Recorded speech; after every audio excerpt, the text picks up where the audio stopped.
You know the drill. Movie trailers, movie news, and we have reviews for Nirvana, the band, the show, the movie, How to Make a Killing, and the season finale of Night of the Seven Kingdoms. As always, I'm Jake. And I'm Nate. This is the Film Riff podcast. What? Are either one of these any good? I don't watch movies. You twins? Nah, we cousins. Well, I'm getting ready to watch a video. Really? What? Oh, just some scary movie. You like scary movies? Uh-huh. Well, that was a metaphor. Okay, you know, Max, sometimes I'm just riffing. Would you allow me to riff? As the leader, can I riff? Can I riff? Yes. Yeah, dude, we got around, I think, unexpectedly to see Nirvana, the band, the show, the movie. Yeah. We weren't gonna get around to seeing it, but I've had my. You've had your ticket for a while. Oh, I was gonna go see it, and I was like, then I pushed it back a day, and I'm like, all right, I gotta see it today. And then I saw that it was only like that was the last day, was yesterday. I was like, gotta see it now or never. Yeah. I kept wanting to see it during the day. I'm like, man, it's like at 12. I was like, I got all this other shit I want to do before that. And it just doesn't run. Yeah, I know. I'm glad you said you were gonna go last night because I was like, I texted him. I was like, are you interested in seeing this movie? He was like, I'm actually already grown. I was like, all right, I'm sold. Yeah, I'll meet you there. It's kind of a packed theater too. I was surprised. Yeah, and then for How to Make a Killing, I pulled a U and I went and saw this like midday on It's the best time to go. I think on a Saturday. I had nothing to do for a good 3-4 hours, and there was nothing else better to do. I was like, I'll go see a movie. Yeah, You go see this new Glenn Powell movie. Oh yeah, Glenn Powell's in it. Yeah, damn, he's the lead actor. Yeah. Well, we got another movie coming out tomorrow. Doesn't look so hot on the reviews. Apparently not. Yeah, this will be Scream 7. Yeah, this will be our review for next week. But yeah, you're seeing it tomorrow. I'm gonna see it tomorrow. Yeah, tomorrow. I think I'm gonna wait for my dad to see it Sunday, but because I think we're both huge Scream fans. Yeah. Low expectations. Yeah. We've talked about this movie on the pod. I think I'm more excited for the Scary Movie 6 trailer than I am the actual Scream 7 movie. Oh, fuck yeah. Oh, I forgot. Yeah. Yeah, you have to tell me how the trailer is. Yeah. I'm seeing it in Dolby Cinema, so it might enhance it. Just elite status. It might enhance it. I hope it's a legit trailer, not just a teaser. Well, I meant like the movie, but yeah. Oh, yeah. I think it'll be a trailer. It won't be a teaser during the... You think... Did they do that? Just teasers during a... You know what? Like a movie? They don't really show teasers much in movie theaters, actually. I can't think of maybe anything. a couple. I guess the Odyssey, but that's like a one-off. Those are like... Yeah, that's like a 5-minute intro, though. That was an intro. That was an intro. Yeah. No. I'm talking about like during Jurassic Park, they showed... Jurassic World the tease. That was a teaser. Yeah. That's definitely a teaser. But that's different. It's like Odyssey. Like they're like... They're hyping people up. Yeah, that's different. It's different. That's like a big spectacle movie. This is like a scary movie. I mean, I'm excited for it, but it's not like it's huge. It's not teaser big. No. It's not. But yeah, dude, the reviews are pretty bad. I mean, are we surprised? Premiered at I want to say 47% on Rotten Tomatoes, which we have a lot of strife with Rotten Tomatoes in general, but they're so inconsistent. They're so inconsistent. But I think it kind of confirms that the low expectations for Scream 7 and the fact that it's a Scream movie coming out in February just dropped in the middle of this month. Little to no marketing, terrible trailers. Yeah, man, I'm just not hyped for this one. And I love the last two. Like, say what you will, like they definitely had problems and probably, they're nowhere near the best of the series, but I liked them. They were fun. The cast is super energetic. I had fun with them. But the fact that you're losing the two main girls of the new trilogy that you're supposed to be making and going a completely opposite direction is they got a new director too. Yeah, but it's Kevin Williamson who he's like he wrote the original, and he's oh really? Yeah, he was like he's a huge guy. I didn't know he did the original Scream. He wrote it. He wrote it. Yeah, he's a good screenwriter. He's like. He wrote I Know What You Did Last Summer. Wow. Yeah, but like iconic slashers, right? Teen slash. Teen slashers. Yeah. Well, he basically defined the 90s of slashers. I didn't know he did both. He wrote Halloween H2O. Yeah, Another teen slash. I like Halloween H2O though. It's I think okay. I think that one's good. It's better than a lot It's of probably them. the third best Halloween movie. It's very, I'll say, underrated. Okay, third. I mean, it's really not that hard. After like one, they kind of like, you know. I like Halloween 2. I like Halloween 3. There's a lot of plot holes in that. I like, well, 3's, you know. I like its the own- Halloween 1 remake of like the newest version. The one with Rob Zombie? No, fuck no. I hate those movies, bro. I hate the Rob Nah, Zombie. dude. I all these new ones, I think they're below H2O. Okay. That's just, Oh, like all the new 3? yeah.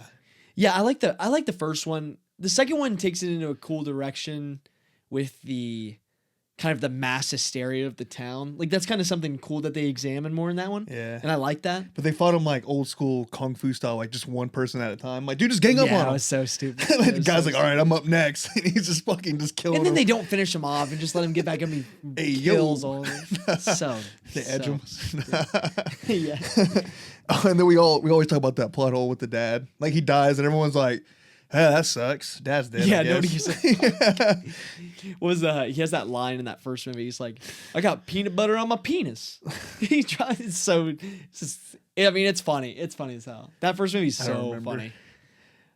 But yeah, it was okay though. It was Yeah, fun. Yeah. It's a fun. But Kevin Williamson, kind of crazy he hasn't directed a Scream movie yet, but it's cool to see that he's finally getting the opportunity to. The problem is it's probably going to be the worst one in the franchise. Well, that's a big reason why Ortega left.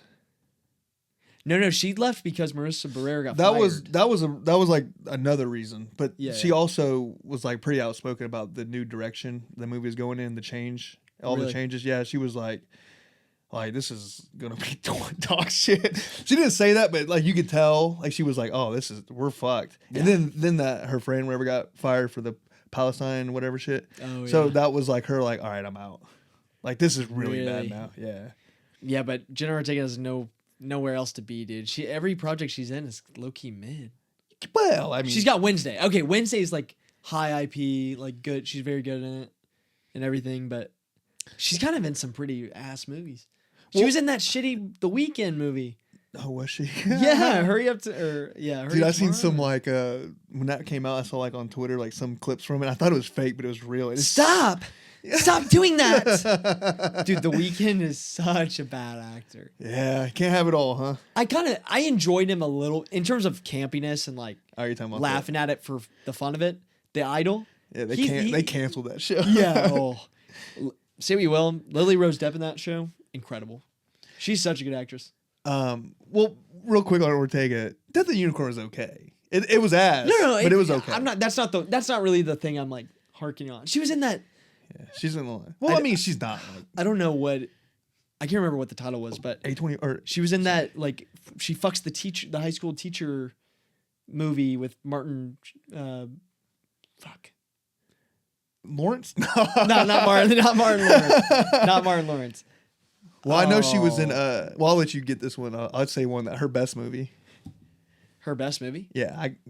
What's her best movie? As far as like actual good movie goes, X? X. Yeah. But that was years ago. Yeah, I know. I saw that.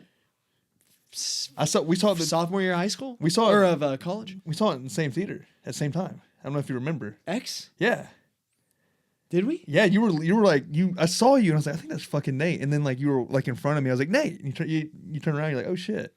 Oh, I was with my girlfriend at the time. Right? Yeah. Wow. It was at I Warren. totally forgot about. I remember that. Dude, I got crazy memory when it comes to shit like that. Do you remember that now? Dude, yeah. I didn't know it was that movie. Yeah, it was X. Awkward movie to see. Yeah, really awkward movie to run into your cousin. And were you with Paige? Yeah. Yeah, there's a lot of fucking in that movie. Yeah. I mean, you see Kid Cudi's. Well, obviously it's fake. Schlong. Yeah, it was like fucking. Kid Cudi Schlong. It was like 28 years later. It's long. Dude, it was. It was. Yeah, it was like It down was. this fucking kneecap. Yeah, it was crazy. That was a good movie. I like that movie. Damn, yeah, she hasn't really. She hasn't done much. I mean, She Death of hasn't the done Unicorn was like a good try. Yeah. But she plays the same fucking person. She's I'll leave Moody, Scream. Moody I'll- teenager. Yeah, I'll be some edgy, edgelord, angsty, depressed teenager in another movie. Like I don't need Scream to be that. Beetlejuice 2. Same character. Same Well, I guess character. that's like Wednesday. Like, Yeah. Damn. Yeah. She nails that. She matches the Tim Burton look perfectly, obviously, but I kind of hate that she's fallen into because Tim Burton's so washed. Is he? Yeah, he's washed. I mean, he's an old dude, right? Yeah, yeah, he is pretty old. Yeah. I don't know. That's kind of mean to say. Washed. Sorry, I love you, Tim Burton. He made some. I mean, he's made class. He's a master director, I guess. So. Yeah, he got his own unique style. Like Batman, if you see it, yeah, if you see it, you know it's Tim Burton. Oh, that's yeah. You see, he did the. He collaborated with A$AP Rocky on that new album.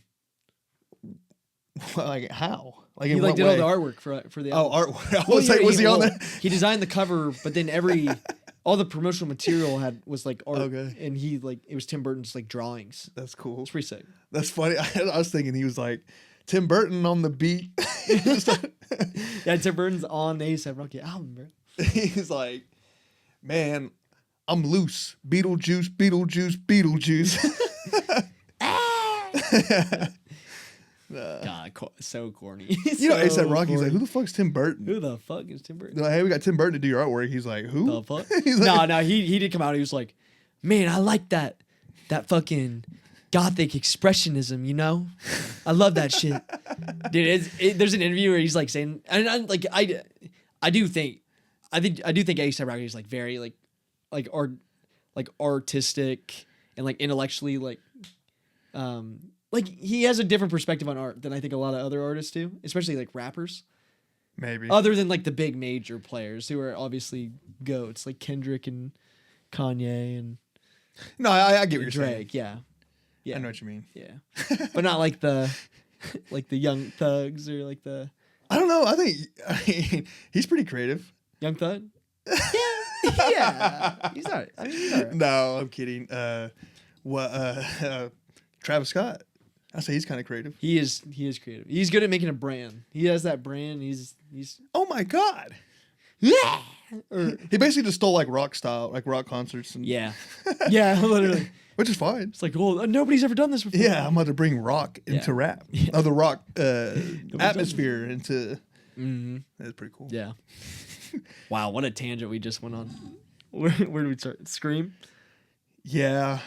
Yeah, I'm looking forward to it just because it's a Scream movie, and honestly, like, when you give me just kind of a slasher in general, I'll be pretty happy with it. It's pretty easy for me to. It could be so. It could piss you off though. This is like, dude, you're ruining this fucking movie. Yeah, oh gosh, I'm stuttering. If it's offensively bad, I think it is. it'll be very disappointing. Well, the trailer was offensively bad. I mean, it was like the shittiest angles of tropes we've already seen a million times. Yeah. But like, you got to shoot them again. You know what I mean? Like, Yeah, it's like almost gotten it like that Scream's whole thing is like being self-aware, and it's like almost gotten to the point where it's so self-aware that it's like bad. Well, they do that like in Michael Myers too. Like all these slashers kind of do it, but like you're doing like an angle like so. It's not even. I don't know. It's just so generic. It seems like anyone could write that. Yeah. Like a fan could write this fucking movie. You know what I mean? Yeah, and the whole point about the Scream movies is like like all meta. they've all been inventive. Like they all do something Like the last unique or different. Like Yeah. a little twist, you know? Yeah, it's like put Ghostface in New York City. How does that look? I mean, no, but that Jason goes to space. yeah, Jason, see, that's creative. Come on. Jason in Manhattan. Exactly. Leprechaun in the hood. When in doubt, make your franchise horror villain go to a different place. That's all you need to do. Yeah, we need to put Scream like in, I don't know, fucking Ghostface in the hood. in Mobile, Alabama. Mobile, Alabama. He's like, what the fuck am I doing here? Sydney. Hello, Sydney. Oh, fuck. Dude. Ugh. It will be nice to see Sydney again, though. I'm glad she's back. It'd be cool. Yeah, what? You think Dewey's going to come back? Remember we were talking about that? No, Dewey's dead. They kind of teased him. But this movie doesn't seem like it's out of their realm to do some dumb shit like that. Yeah, that is kind of fair. There's no, if they made Dewey villain, that would be the worst thing ever. It make no sense. Or like it shows like it does a flashback, shows them like get out of the ambulance and like survive or something. Yeah, right. It's like Yeah. Yeah. we traded his body out for the fake Dewey body because we're Yeah. and then he's been in hiding planning the next kill. It's like, okay, bro. You didn't think about that one. You didn't watch all your horror movies, or else you would know that. That happened in Yeah. Yeah, just Amityville some- horror. super. Yeah, it's just super low key horror. Yeah, but we can stop talking about. We can actually get into. Dude, we literally promised we were going to talk about Scream for 30 minutes. It's only been 15. Yeah, we kept it good. We went on an Ortega kick. Yeah, we're good. We're good. Yeah, but we can go into our first announcement or news of the week. We got Evil Dead Wrath, which did you watch Evil Dead Rise? Man, I don't think so. You did really? The last Evil Dead? Are you an Evil Dead fan in general? I know we've talked about Evil Dead on the pod, but like, Man, do you even? I know of it and shit, but I feel like I have watched it, but I can't like genuinely like recite anything from it or like, you know. Really? I feel like I'd be lying if I said yes. Oh, you gotta before. I mean, this next one comes out. I think next year. It's not coming out this year, but Is that Sam? you gotta say what? Is that the director Sam Raimi or whatever? That's his, but he did the OGs. He did Okay. 1 and 2. What years were that? Oh, That seemed like 80s. Okay, yes. Okay, I did see those. Yeah. I like those. Evil Dead 2 is a masterpiece. I remember watching like as a little kid and be like, this is fucking cool. Yeah, and then Army of Darkness is incredible. See, I don't remember which one I saw. I just know I saw like an old school like zombie like type Yeah, but it's thing. not really zombies. It's like it's demons from. Fuck, then maybe I'm thinking of something. I could have swore Oh, I think you're thinking of Night of the Living Dead. Night of the Living Dead. Yeah. I think that's what you're thinking of. Yeah. Thinking of. Fuck me. Yeah, you gotta get on Walking Dead or on not Walking Dead. God damn. Evil Dead. You gotta get on Evil Dead. But this is the 7th movie in the franchise, so But Evil Dead is one of those franchises that is consistently fantastic. Like it's so good. First one's iconic just because it started it. The second one is a horror masterpiece, iconic. Army of Darkness is very good. The TV show Ash vs. Evil Dead, Oh yeah. that's fun. It's a fun show. It was on Stars. I think it was on Stars. Not a lot of shows on Stars. Damn, there's a lot of lore to this. Yeah, but I think it's all taken like the big thing that travels across all iterations of Evil Dead is the Necronomicon, which is the book that they read out of, and it's very like Cabin in the Woods. You've seen Cabin in the Woods, right? It's that movie's kind of directly parroting Evil Dead, like in a very like nth degree really? way. Yeah, because Like with the twist. in Chris Hemsworth in that movie, it like reads out of the journal, and it brings to life those zombies. You remember that Okay. movie? You're talking about. Cabin in the Woods. Yeah. Damn, that was Chris Hemsworth. Yeah, Fuck. I didn't Yeah, know yeah, that. yeah. Maybe I did. Forgot. I love that movie. I didn't so know much. he was in that. But yeah, the Necronomicon, it's like they read out of the book the demonic scripture, and it awakens like spirits and demons, and it's crazy. But the movies are so iconic because the gore and like the practical effects, like that's what Evil Dead is all about, and that's me, like that's like my favorite Yeah, stuff. You love the gore. I love the gore and practical effects too. Like they always do so well. And this most recent one, Evil Dead Rise, was very entertaining. Like not on the level of any of the other ones, but it's very entertaining and very fun. Like I think a solid 8 out of 10 for me, or maybe like 7.5 Yeah. out of 10 for me. But yeah, they're kind of doing different directors now, and kind of giving like new up and coming horror directors a chance to direct it. But the guy who's directing this one is Francis Galuppi. But Galoopy.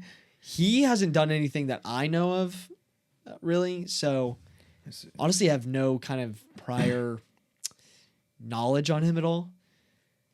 But That name doesn't ring a bell. no, I got it. I got it right here. He's done really nothing. At least stuff that I haven't heard of. He did a movie called The Last Stop in Yuma County. I don't know. But He's a fairly young guy for like a director. yeah, but Evil Dead's kind of one of those IPs that I don't think they'd give it to just kind of any shitty director. If they had somebody I feel like they'd only give it to somebody who had like a very unique vision for what they wanted to do with the franchise. I've heard of that movie. You've heard of that, right? The Last Stop in Yamaha or whatever. Yuma County? No, I have not. I think that was actually considered like a legit movie. I have no. I've been. Got 97 on Rotten Tomatoes. Yeah, that's pretty good. Yeah, I do remember hearing about that. 2023 neo western. Yeah, I don't know. It's got the guy who plays the kind of the villain of Barbarian. That's pretty cool. Oh, really? Yeah. Man, dude, I might have seen this.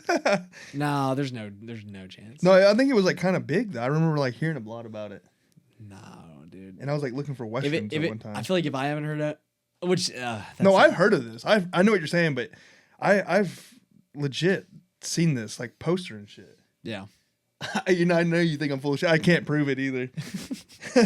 You have no proof. I You have don't. no proof. But yeah, I'm really excited for this. The score is incredible. Evil Dead's just a great franchise, and if they're ever popping something out, I'm always there. Yeah. Yeah. And that comes out. Well, we don't know. Next year. Okay. Yeah. Yeah, it just started production. That's like the announcement of it. Yeah. Alrighty. But yeah, next big news, kind of keeping in line with the horror vibe today. Weirdly, we're getting a lot of horror news. X-Files, horror kind of.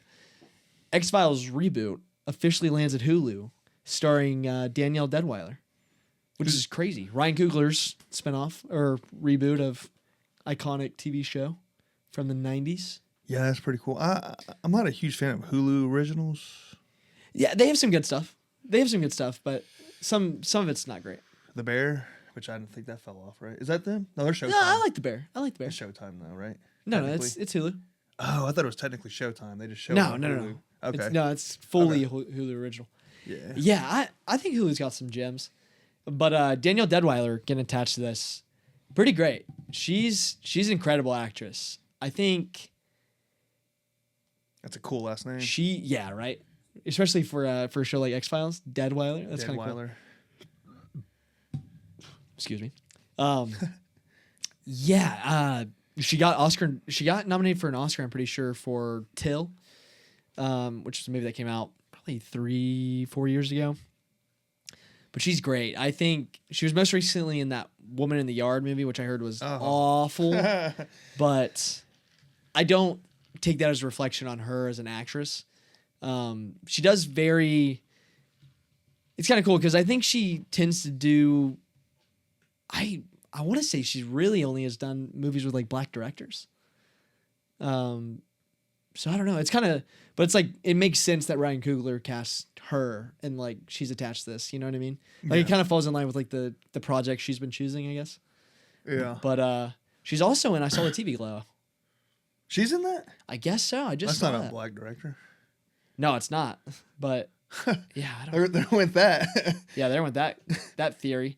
No, but she did Harder They Fall, One in the Yard, Till, 40 Acres. Yeah, those are all. That's the only people that's going to hire her. That's great. I mean, I hope that's not true. She's fantastic. She's so good. I don't remember her in I Saw with TV Glow. I don't remember. I don't either. Maybe it's when You know what she looks like, right? Does that ring a bell at all? and I Saw with TV Glow. Nah. Yeah, it does. I think she probably plays his mom. Justice Smith's mom, the boy. Yeah, his mom is black in that. Well, yeah, he's black. I would assume. Well, his mom- dad's. Well, he's Oh yeah, his he's dad's mixed. white. He's mixed. Yeah. He's mixed. Which you know who his dad is in that movie? Who is it? Fred Durst. Oh yeah, it is. Yeah. It is Fred Durst. Yeah, that's crazy. I totally forgot about that. Yeah, no, but we've talked about the show like when they first announced it. But I think we're both pretty excited for it. Have you seen the original X-Files? Yeah, I have it on right now. It was on. Really? Yeah. Do you love X-Files? No. I mean, as a kid, I liked it. I mean, now I just was watching it right then. I was like, damn, this sucks. The first few seasons. With the guy and the chick. Yeah. That's all I like. I just remember them. Yeah, Decker or Scully. Yeah, Decker and Scully. I don't remember their names. No. Scully sounds right. No, it's Scully and. Why am I forgetting? It's been so long since I've seen that fucking show. I mean, it was Mulder and Scully. Mulder. God. Yeah, Agent Mulder, Agent Scully. It used to scare me like that. The sound, like do do do do. Yeah. I'm like, ah! The intro is kind of freaky. Huh? The intro is kind of Yeah, freaky. and the X and all that. Da-da-da-da. Yeah. It was creepy vibes. And be like being a kid and like it's all dark inside and it's like it would come on like late. Yeah. And when it come on, I'd be like, turn it. Kind of reminds me of like the Goosebumps theme a little bit. Well, like the show's kind of like that too. Yeah, in a way. kinda, yeah. Different, It's a different bunch of thing different every story- episode. Yeah. No, I really, I just, as a kid, I've watched the first 3 seasons, like probably 6 years ago, and I loved it. Damn. That recent. Yeah, because I was looking for stuff to watch, and I got really into it, but it's such a long show. Damn. Yeah. I mean, I haven't watched it since like the 90s, dude. Yeah. Like since it was like on. Yeah, but I wasn't alive when this. I know, was but on. I'm Yeah. saying like that. I never even thought to go back to it, you know. Yeah, And I don't it's- remember shit of it. Well, I think I moved on to X-Files because I watched Twin Peaks. I was like, it was the first time I'd watched Twin Peaks. okay. I was huge on that, and then I was like, oh, X-Files kind of seems somewhat in kind of that realm Yeah. of kind of like weird TV show energy. So I tried it out and I liked it, but I never finished it. But yeah, I do think the show, like the OG show, is like overlong. Like that was back when TV shows were like really long seasons, and like Yeah. I'm so much more of a fan of the like 10 to 13 episode seasons for Yeah. TV shows, you know. Because I just think you can make a more Those are considered long nowadays. 13 10 to 13, yeah. because a lot of shows are 8 now. Yeah. But Well, no. What's Pluribus and all that? They're like, yeah, but that's kind of a stand. That was 9. no, Pluribus is it was 9 9? episodes. Yeah, That's like Apple's thing. Remember? yeah, it's like 1 short of 10. Yeah. One over For every show. 1 over 8. Yeah, That's fine. I'll take 9. yeah, It's better than fucking like 6 and 7, dude. yeah. Game of Thrones started that shit, I feel Yeah, like. we'll get into it here in a minute, but Night at the Seven Kingdoms being 6 episodes, like, I don't know, that it's based off that novella, which is like 50 pages long or something like that. So obviously you can't extend that for probably longer than 6 episodes, but it did feel just so short, but it's so good. It's so Yeah. good. But we'll we can get into that. yeah, we'll get into that here in a little bit. But I think Ryan Coogler, from what I've read online, is wanting to do more of like that 10 episode seasons type of thing. And I just think for the X-Files, I think that's definitely a good realm to be in, because I could see them doing more just more focused energy, like more focused story. Yeah. Because X-Files is just so all over the place, so many thread lines and everything is just so much. But you could like jump in any episode. And Yeah, and just like yeah. yeah. Kind of like the studio. But when I do think of hour-long dramas, the fact that it is going to Hulu does kind of concern me a little bit. Like, I do kind of agree with what you're saying. Yeah, I'm not. If this was on HBO or Amazon, I'd be 100%. I don't know why you're high on Amazon, dude. They got like The Boys and Yeah, but they got some bangers.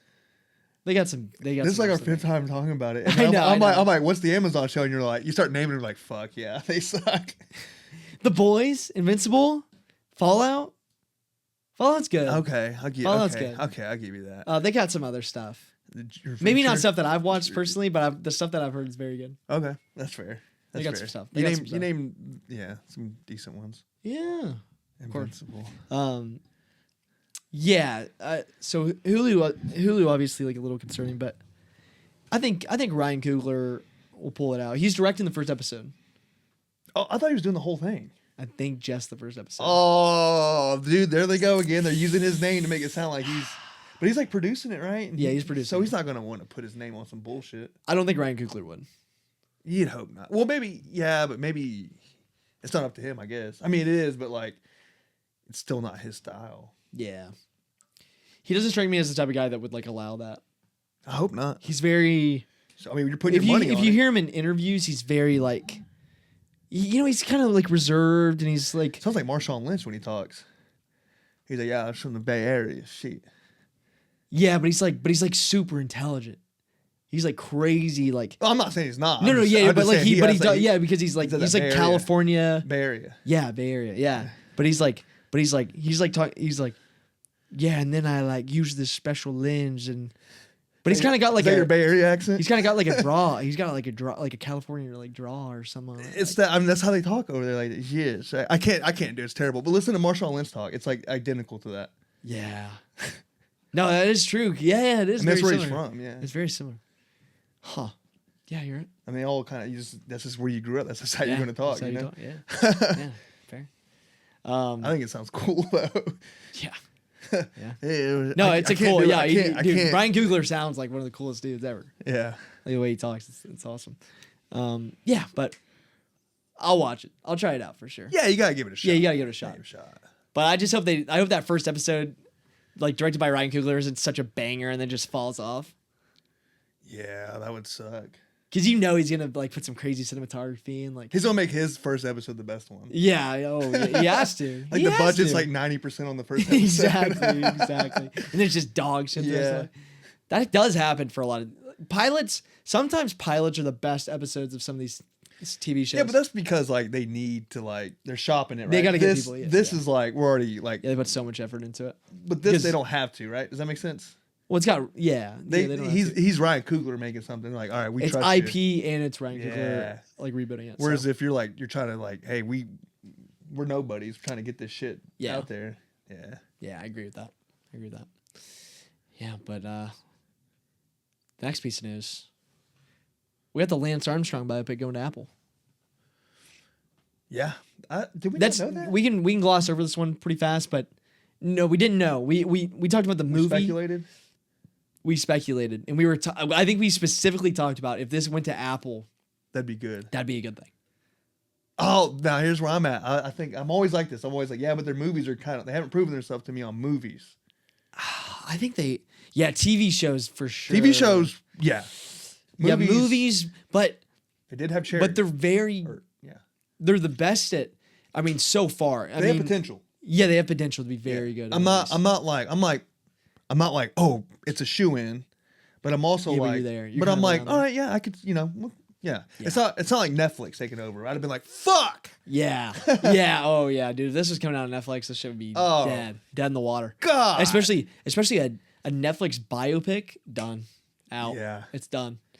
Yeah, but obviously we already talked about this a couple weeks ago, but Lance Armstrong biopic could be sick, especially Austin Butler attached to play him. I think that'd be really cool. It's interesting. Sports biopic, especially if they take a unique angle and don't do the traditional like start him as a young boy, show him like where he is now. Like if they choose something specific in a vision to focus on, like that's what you got to do for a biopic. I feel like Yeah.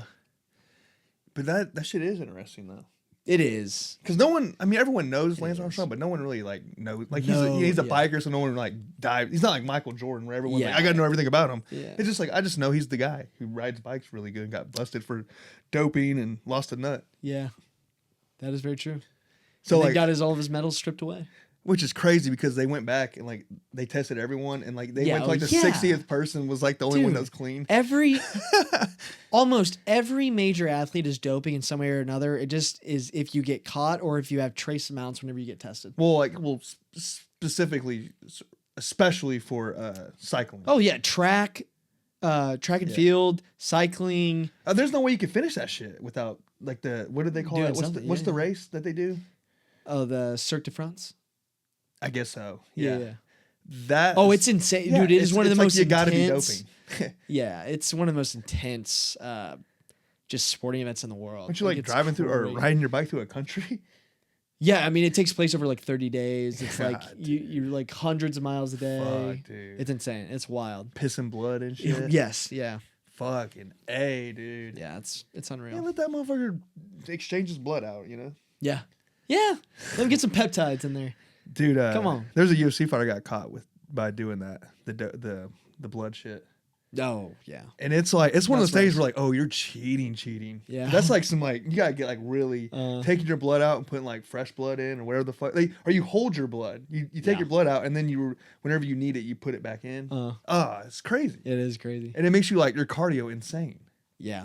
Yeah, it's crazy. No. Yeah. I was like in that world for a while.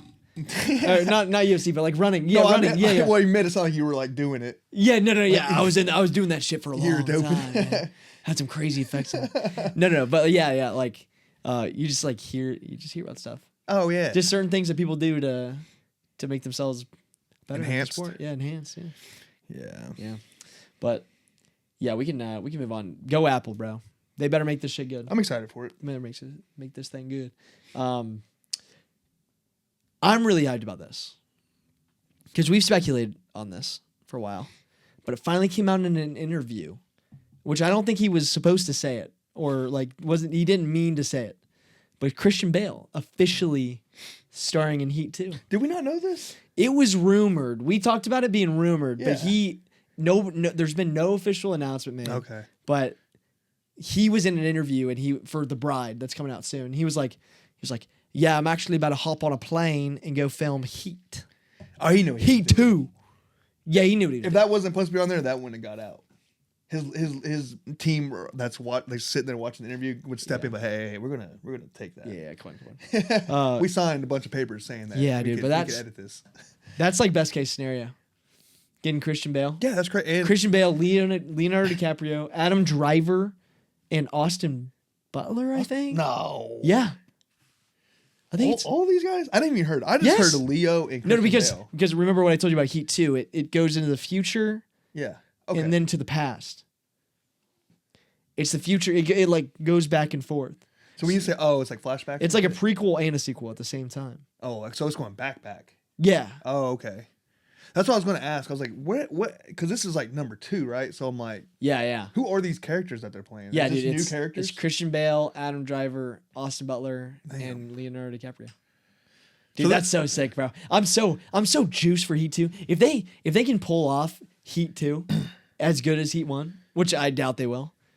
Which I don't know. I don't know. This I'm a is a crazy huge Michael cast. Mann fan. I'm like the biggest Michael Mann fan. But if they can pull this off, The potential's there for sure. potential is there. Well, so what I'm going to ask you, they're all playing. These are all new characters. No. These are Al Pacino and Robert De Niro's character. Oh, really? And Val Kilmer's character. But they're like yeah, but they're like recasting. Pretty sure. Okay. Yeah.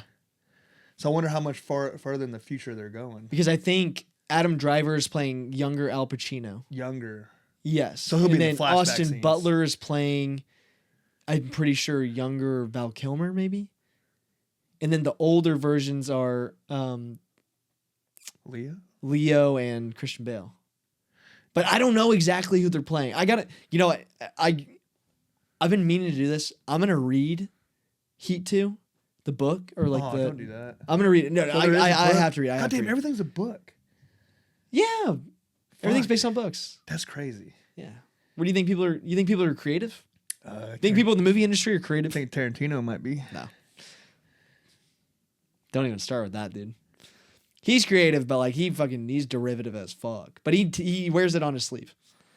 Yeah, but these are all like unique movies. Yeah, true. Or like they're not adaptations. Yeah, that's fair. That's fair.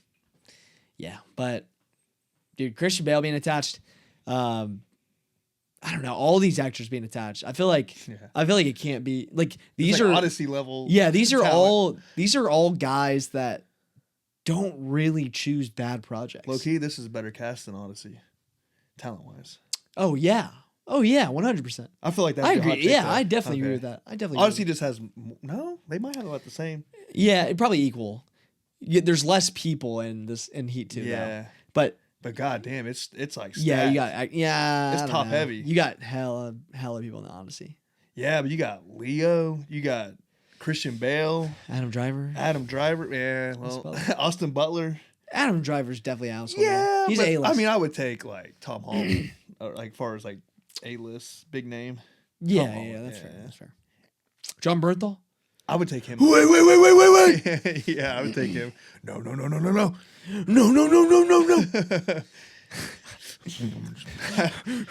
Oh man, fuck this. I love that. Dude. He's great. I love John Bernthal. God, if John Bernthal was in Heat 2, that would make it perfect.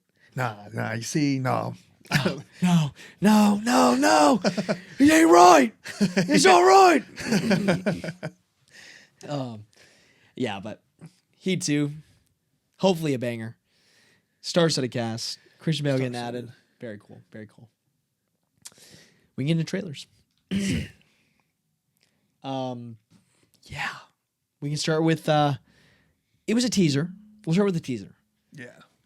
We had A24's The Backrooms. I love this teaser. This was a great teaser. Yeah. Showed nothing. Showed none of the actors. You just showed kind of, I think the teaser was kind of descending slowly further and further into the backrooms with I think they announced the cat, which I didn't know. Maybe it was already out there, but she would tell A24 is playing like the main guy alongside Renata Rensby from fucking Sentimental Value. Oh, the main girl from Sentimental Value. Can you believe that? That's like the fact that she's attached to this movie is kind of crazy to me. We don't know anything else she's been in, right? Yeah, she was in Worst Person in the World. She's done some. She's done some other stuff. It was the supporting actress that we didn't really know much about. There was one of the girls in that movie we didn't know much about. Oh yeah. Inga Ibsdottir. Yeah, we didn't know. Ilias. Inga Ibsdottir Ilias. Come on, look at me. Look at me. Oh yeah, she was in A Different Man. I don't know if you ever got around to watching that with Sebastian Stan. Mm-mm. Great movie. Another A24 movie was very good. Oh, sick. Yeah. Yeah, dude, but kind of a crazy cast. I mean, not like huge household names, but No, but like as far as like talent. great actors. Yeah. Fantastic actors. And that's just not what I was really expecting for this movie. Like I feel like this is kind of feels a little different. Low budget vibes.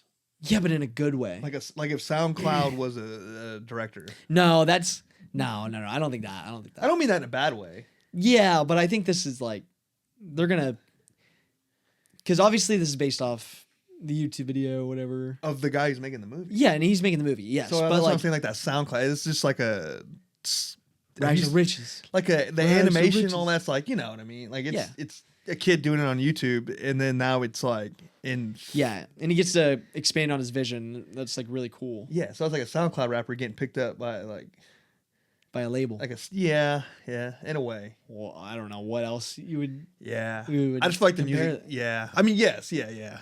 I just feel like nowadays, hell, everyone can get famous on their own now. Yeah, it's definitely easier with the internet. But yes, yeah, that'd be a good comparison, I think. Yeah, but it looked cool, dude. I mean the voiceover by Chiwetel Ejiofor, like I was saying, it's God, what a name, huh? yeah. It's like I'm ordering something like off of like Can I get a Chiwetel Ejiofor?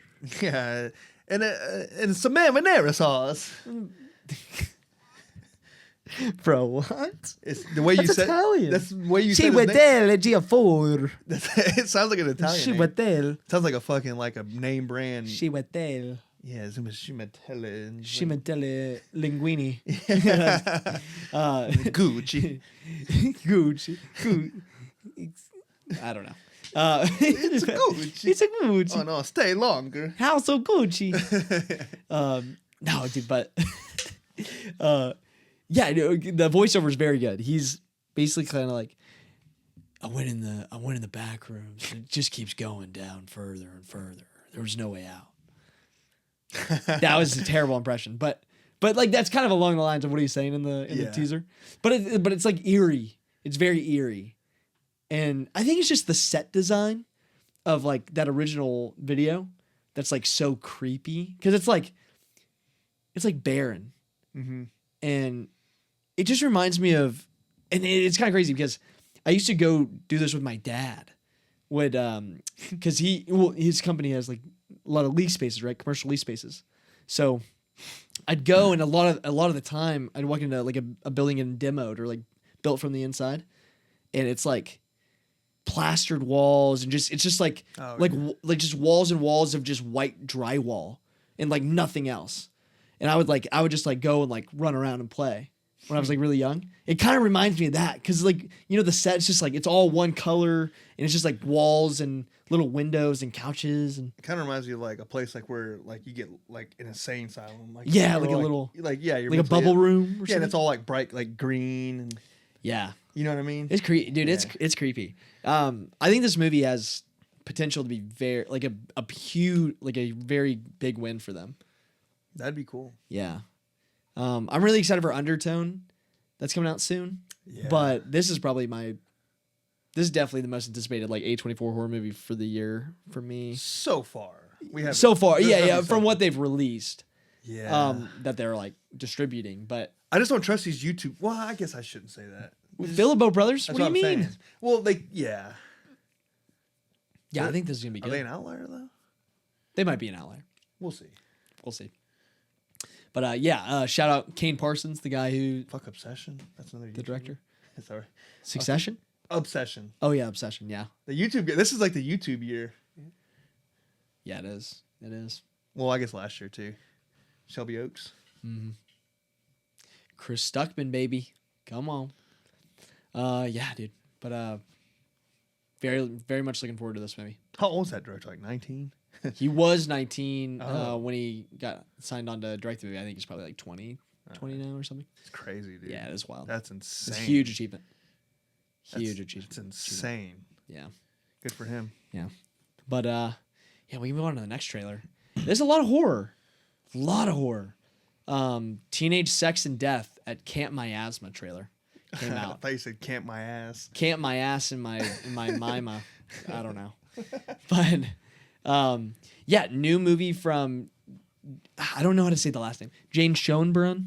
Something like that. Schoenbrunn. Yeah, director of Schoenberg. I Saw the TV Glow. Obviously a movie you love. Yeah. I liked it a lot. I think it's severely Um, underrated. Yeah, severely underrated. Not enough people saw it. think it's but incredible. everybody who has seen it, it's kind of a big cult classic. It's Yeah, like that's fair. it's kind of That's a obviously it's definition of- too early to say that, but it has the type of following from indie film fans that really could like make it a huge. Well, it kind of got shit on by the same people that love it. Also people don't like it that are in that same world. What do you mean? I feel like, Like it was very well indie received. fans. I feel like it was really well received. It's like I would say like I guess I'm not saying they shit on it. They just didn't like it as much as I thought they should have liked it. I guess from like most people I hear like that aren't like super into it are just kind of like it's okay, little this or that. It was fun, They were like it wasn't what I was expecting.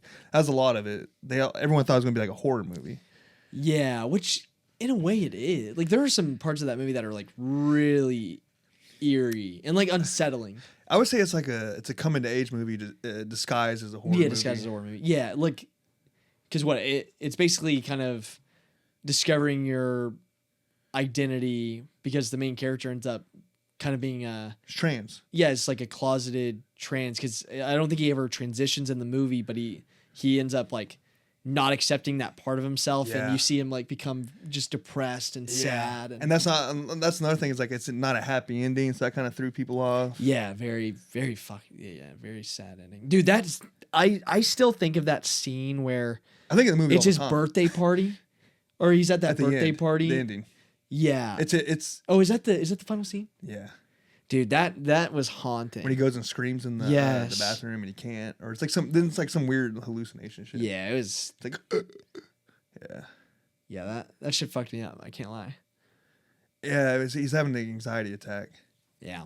And then like everyone's like, "Shit, dude!" And then then it goes into like the surreal moment. Yeah, that's crazy. Mm-hmm. Yeah, no, but like everything about that movie, like the color scheme, Yeah, gorgeous. like that gorgeous. purple, Purple. and like that neon green looking shit. Yeah, and just like the monster designs and like all the lore that they created Oh, yeah. for the like the Buffy the Vampire thing, but it was actually like another TV show. Yeah. yeah. What was it called? It's The- like Pecos.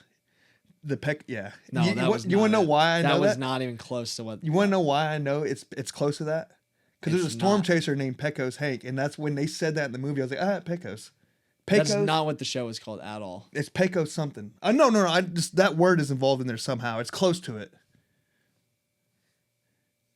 Hold on, it was the the pink opaque. Let me see how it's. Yes, the pink opaque. Pecos. All right, What? dude? Dude, you're making It's Pecos? such a. It's what such are you a. talking about? Our name's. Oh, Pinko Pecca. Oh, I just said it 5 times. Yeah, but are you saying it right? Yes, because I know how to read, bro. Pinko. All right, say The that. pink opaque. They say it in the movie. Okay, well that's Constantly. you gotta give me a break. That's such a deep pull. Opaque. I said pecos. El pinky alpaque. I said pecos. It's still even worse. You made it one word. It's because the way they said it, it reminded me of that storm chaser's name, Pecos. And I was like, that's how. And then Paige was like, yeah, it does kind of sound like Pecos Hank. And that's always stuck with me. Okay. The Pinko Pekka. Yep. Dude, that you gotta give me some it. credit. Like, okay, you were kind of in that realm. Nah, dude. You don't think that's Pekka? Hey, leave in the comments. Pink Opeke. Leave in the comments how you feel about this. Dude, I think you're hating. I'm definitely hating, but like I'm like, you can see how I'm definitely clowning on you right now. I'm definitely. But- yeah, I was like, dude, that's such a deep pull in this movie. But like, you're way off. You're so far off. I will You're way off. challenge you to, like, whenever you get a chance, watch that scene. It kind of sounds like say Pecos. They say the pink opaque a million times. I remember it because I've seen that movie. Pink Opeg. Okay, Pecos, Pink Opeg. Like, come on. You're I can't- nitpicking, dude. I can't give it to you. You're nitpicking. I really can't. Yeah, but this movie, Well, fuck, dude. It wasn't like I said tractor or something. That'd have been like insane. completely. I got the P. I got the P and a C in there. Good job. Pink. Good Peck. job. You got the P. And I did say I C. wasn't like close, or I was like, it's in that world. Damn it, give me that. God damn. I'm just gonna read the synopsis, dude. I can't with you anymore. I can't. Can't let me shine.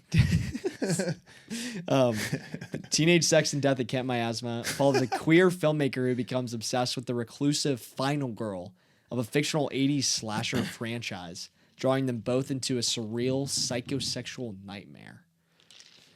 This feels very similar to I Saw the TV Low. Yeah. In terms of like relationship with media and like the obsession with like TV shows, movies, stuff like that. And that vibe. In that vibe. Yeah, And it's just then kind like of that queir vibe too. very You know, much so. and that's fine because her angle especially on that movie was like well done. It was perfect. I yeah, thought. very well done.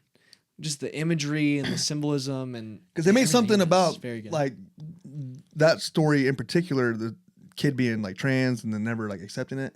It made it so relatable to like anyone. yeah, just like anything in your life that Yeah. that you're not able to accept and move past or accept yourself truly for like what you want for Exactly. yourself, you know? And it's so they made something like that, which is so like I guess I don't know say taboo anymore, but like something in that you know what I mean? Yeah. Made it so relatable to like anyone, and I was like that's very impressive.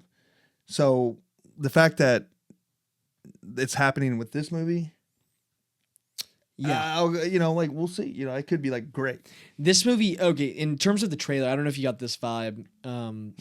I felt like reading the synopsis makes me think of it even a little bit more. It did kind of have more of kind of a sexy vibe to it.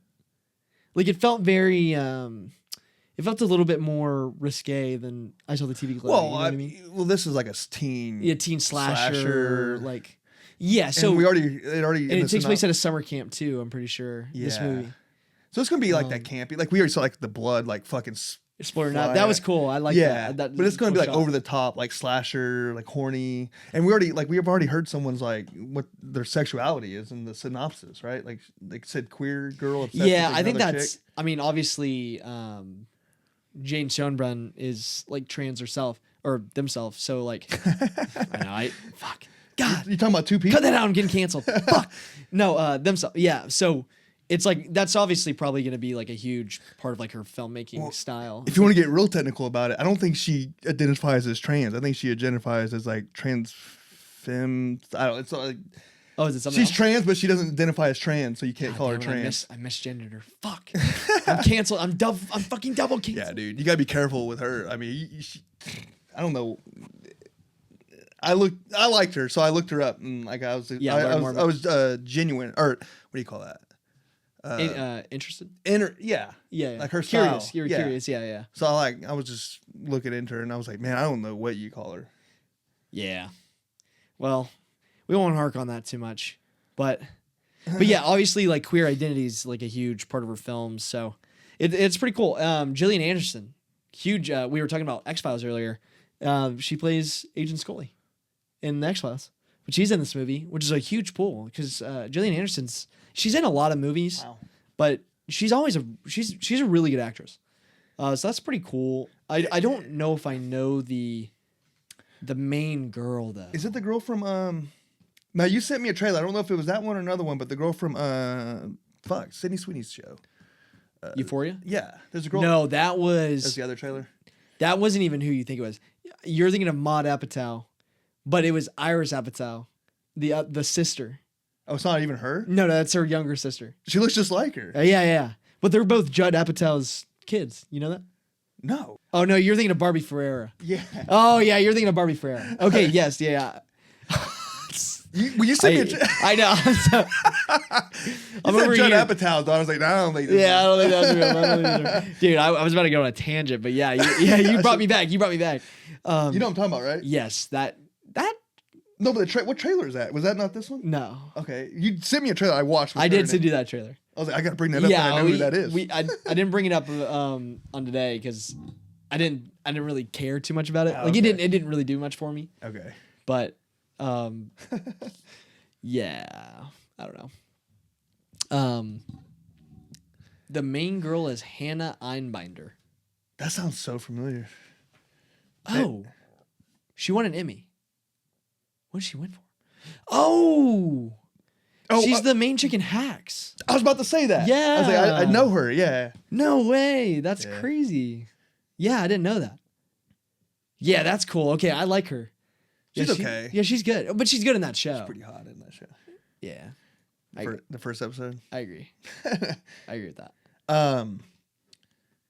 I hope they bring like the similar score too. Jack Haven's back. From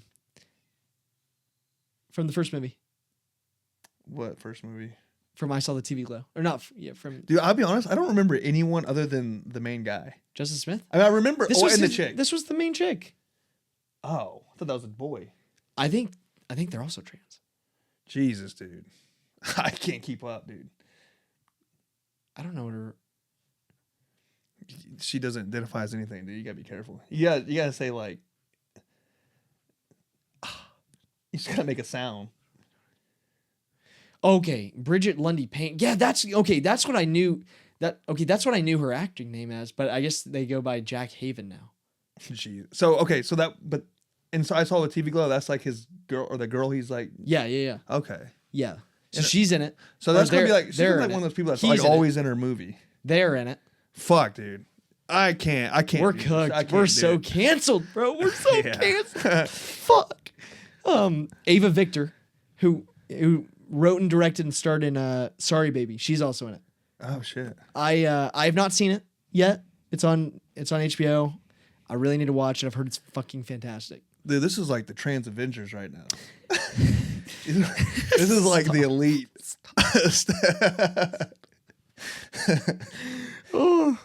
But it's gonna be so good. It's gonna Iron be so They. good. No, I mean that in a positive way. Yeah. They No, fucking could. but it is. You just need Elliot Page. You need Elliot Page. in this I thing. wouldn't throw her with him. He's kind of falling off. I think she's in the Odyssey. He's in the Odyssey. He is in Really? the Odyssey. Yeah.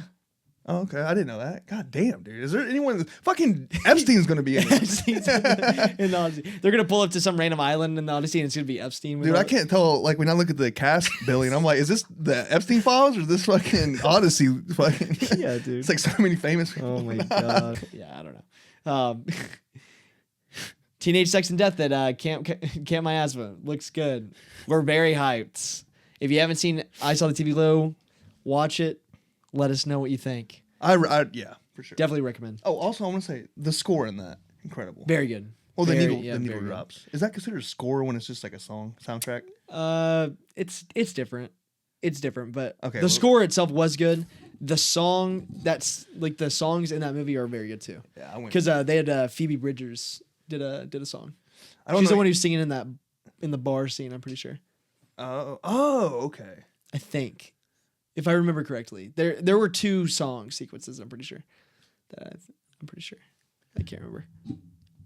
Yeah, but yeah, we can move into our reviews for the week. We'll do kind of a shorter review because we've kind of talked about it a little bit. But Night of the Seven Kingdoms. Yeah. Season finale finally happened. It was only 6 episodes. Blew by. I caught up fully in a week in time for episode 6 and watched like basically everything. I think I'd watched the first 2 episodes, but very good finale. So we can go to what, episode 4 is kind of like where I last. Yeah, where we like kind of last talked. We can talk about episode. Yeah, well, we'll talk about the ending and kind of how episode 5 impacted it, I guess. Yeah, well, like I'm trying to think of like 4, like that's where the flashback, right? Oh no, that's 5. Yeah, what do you? 4 was the build up, and then it Yeah, ended. yeah. Okay, yeah. 4 yeah. was when he. No, at the end of 3, he attacks the sun for messing with the puppeteer chick, And that's when you find out Aegon's like, and then Aegon, unhand him, brother. yeah, unhand him. Yeah, Yeah, And then then you go to 4, and it's like the whole like the trial, like he has to do trial by fighting 6 on 6. yeah, it's they're like 6v6, bro. Trial of the Seven Kingdoms or something. It's something crazy. It has some weird names. Some gods, it's something to do with gods, right? No, I don't think so. We find out. Well, 7 they kingdoms. say something about like they do it in honor of the gods. Okay. Like, it's just like Yeah. how they do everything in that Yeah. time. You know? But yeah, he's basically like, you can't have trial by combat. You have to do this certain trial, which is some like random little super historic has not been done for Well, centuries. he specifically chooses that because he doesn't want to 1v1 him. Yeah, because he's a little. So they're pussy, all right? like, "What?" They're like, "My God, no one's ever done this." Yeah, they're like, are you really? But the dad, like the king, he's like, really, you're gonna be a coward? Yeah. Which I kind of love. I kind of love that. Yeah. Because you like nobody's defends this kid because like Yeah, everyone's kind of like this dickhead. yeah, he's like such a Different douche. times back then, they didn't get away with shit like Joffrey did. Yeah, dude. Yeah, a century before. No, that's not. It's like 50 years before. 90. 90? Yeah. Is it 90? Yeah. Okay. Yeah. You're right. You're right. 70 to 90. 70 to 90. Yeah. Yeah. Yeah, dude. But that 4th episode just really sets everything up. So, and at this point, you're kind of like waiting for the build up, or you're enjoying the build up, but it's a little slow. Like you're kind of waiting. It just sucks that it edges you into the final. You're like, okay, here we go, and then it's over. You're like, fuck, I gotta wait another goddamn episode Yeah, right. because it's a build up. Yeah, episode 4 is strictly build up, but it's very good. It's like It is a good build up. the dialogue is so good, the acting's fantastic, and I think I kind of love the format of watching Game of Thrones in 30-minute episodes because it feels so fast. I don't like that though. Yeah, like in terms of Like crack. it is like crack. It is like crack. I'm an expert on crack. But that's like if these episodes were an hour long, they'd be too long. There's not enough story. Give I me feel. 45 minutes. Yeah, 45. Give me 45. Yeah, 45. I mean, yeah, they could manage 45, but the short story is the novella is like so short. 30's been fine though. Yeah, but the novella is so short. It's like you don't want to overstretch Fucking- it that much. They're already stretching it thin. I mean, goddamn, they can't just come up with some shit on their own. I mean, yeah, but you don't want to do that. I mean, you want a faithful adaptation. Like you don't need to add a. Well, they can bunch just of make the random battle shit. scene longer.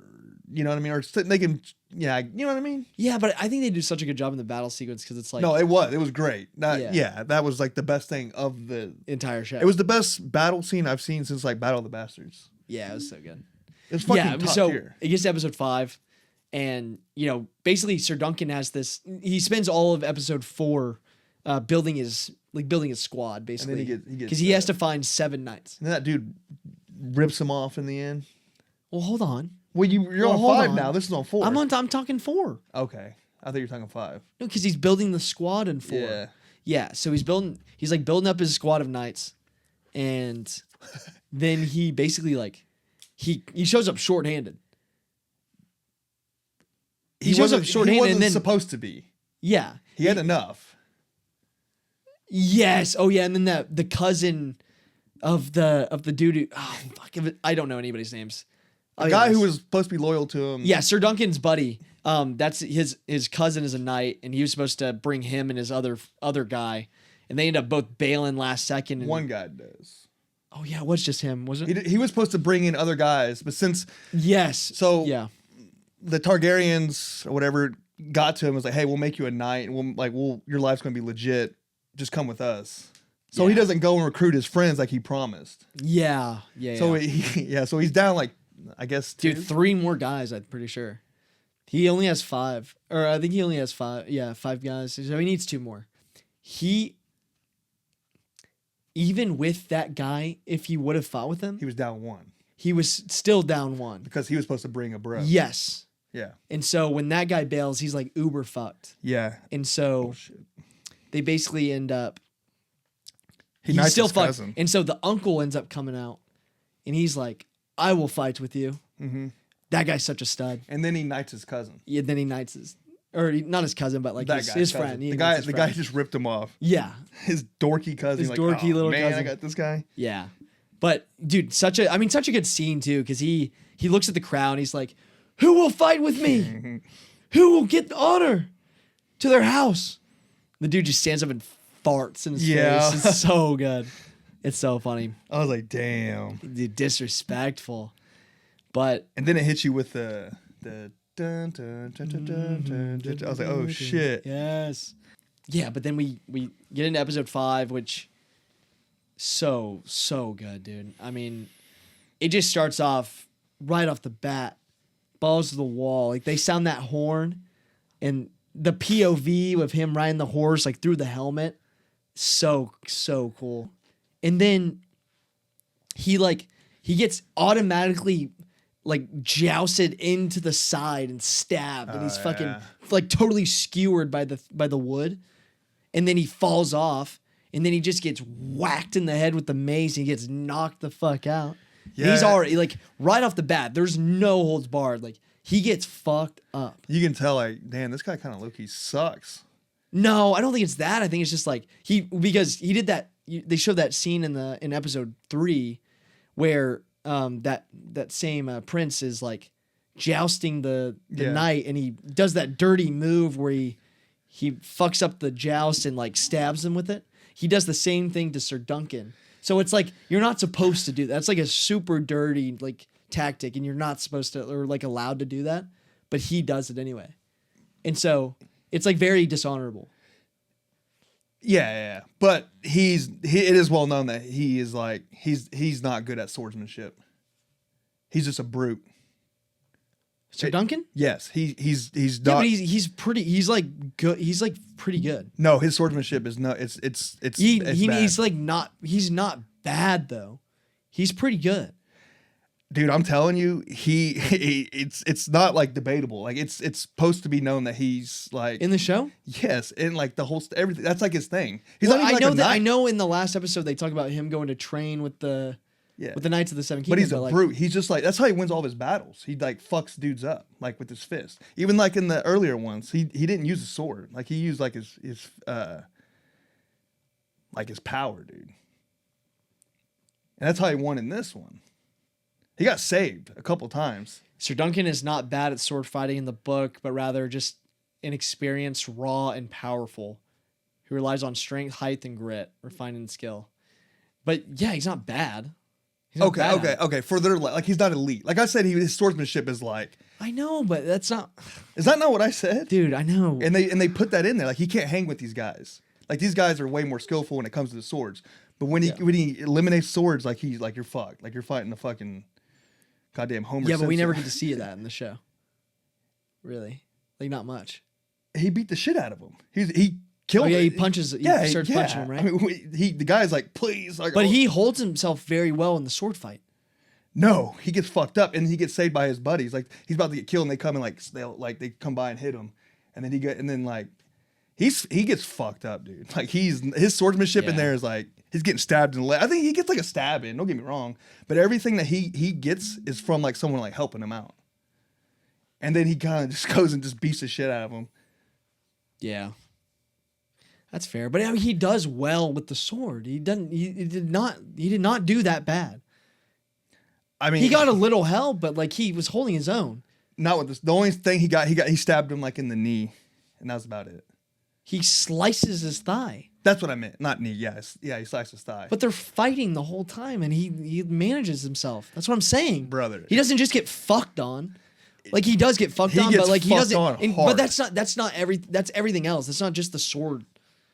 It's not like he goes to fight him with the sword and then he just gets, and then that's when he gets shit on. It's like he gets shit on the whole time. But it's not because he's a bad fighter. It's just because like he's the only one that they're focusing on, and half of his crew can't get hurt because the knights that are fighting them on the other side aren't allowed to hurt the other people. I'm gonna have to say he's not on their level. I'll just say that.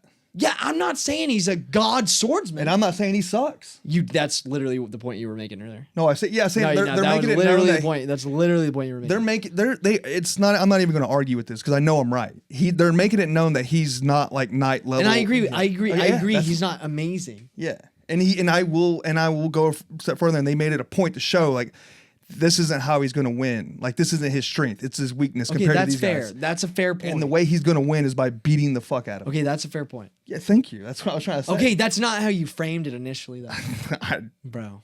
Okay. Well, you started to get all nitpicky about it. I was like, okay, I'm not getting he's not You bad. got nitpicky at me. You got nitpicky. You got nitpicky too, bro. No, I said I was like, he's bad at it, and you're like, well, he's not actually bad. He's actually compared to us. He's, I'm like, okay, compared to the Knights. No, dude, stop. You took it to like a nitpick level. All right, in the comments, tell us who's more nitpicky. Watch every episode. Tell us who's more nitpicky. But when it comes to movies, not to your opinion. This fucking guy. No, I'm just kidding. But yeah, so I mean, that was so perfect the way he goes in that flashback. Yeah. And then it shows everything, and the way he comes back, he's like, wake up. It reminded me of Rocky. Get up, you bum. Yeah, because it's the old guy telling him to wake up when like they're together, but then it's actually him waking up. Yeah, he says something to him. He's like, are you just going to give up like that? Are you just going to give up like that? He's going to give up? I don't know, something like that. And he's like, you're like, oh, shit. Dude, and the flashback, the flashback was like heartbreaking because that chick died. His like friend, the girl that he was in love with. Oh, yeah. Dude, Dude, and that was her- Game of Thrones style, too. Dude, her throat getting slit like that was crazy. Yeah, that sucked. I was like, no. Yeah. No. Yeah, it was sad. It was sad. And just like seeing his like childhood is like so depressing. Like he's basically an orphan boy, like just a street rat. And then, Yeah. He went from orphan boy to street rat. But yeah, you're right. He's like hiding in gutters and shit. yeah. He's like he like lives under a house or something. Like he Dude, what a literally- horror story, huh? Yeah, it's terrible. It's so bad.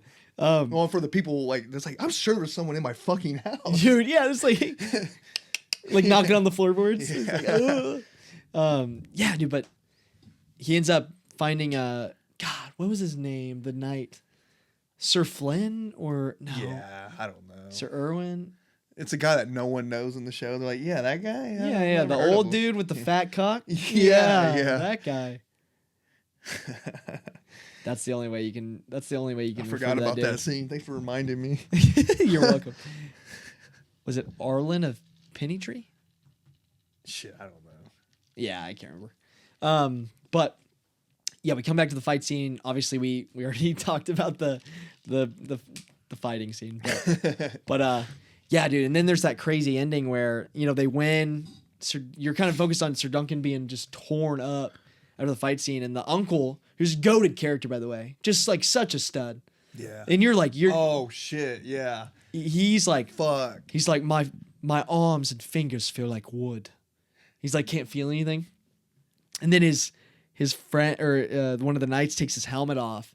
He turns around. Oh yeah. And he got his fucking head is half his head is caved and it's like in. right before he's like right after he says all that shit too. He hugs him. He's like you're about to be like you will be my you will be my knight of my house. And, Yeah. and he's on the way to be king. He's I next in line for the know. throne too.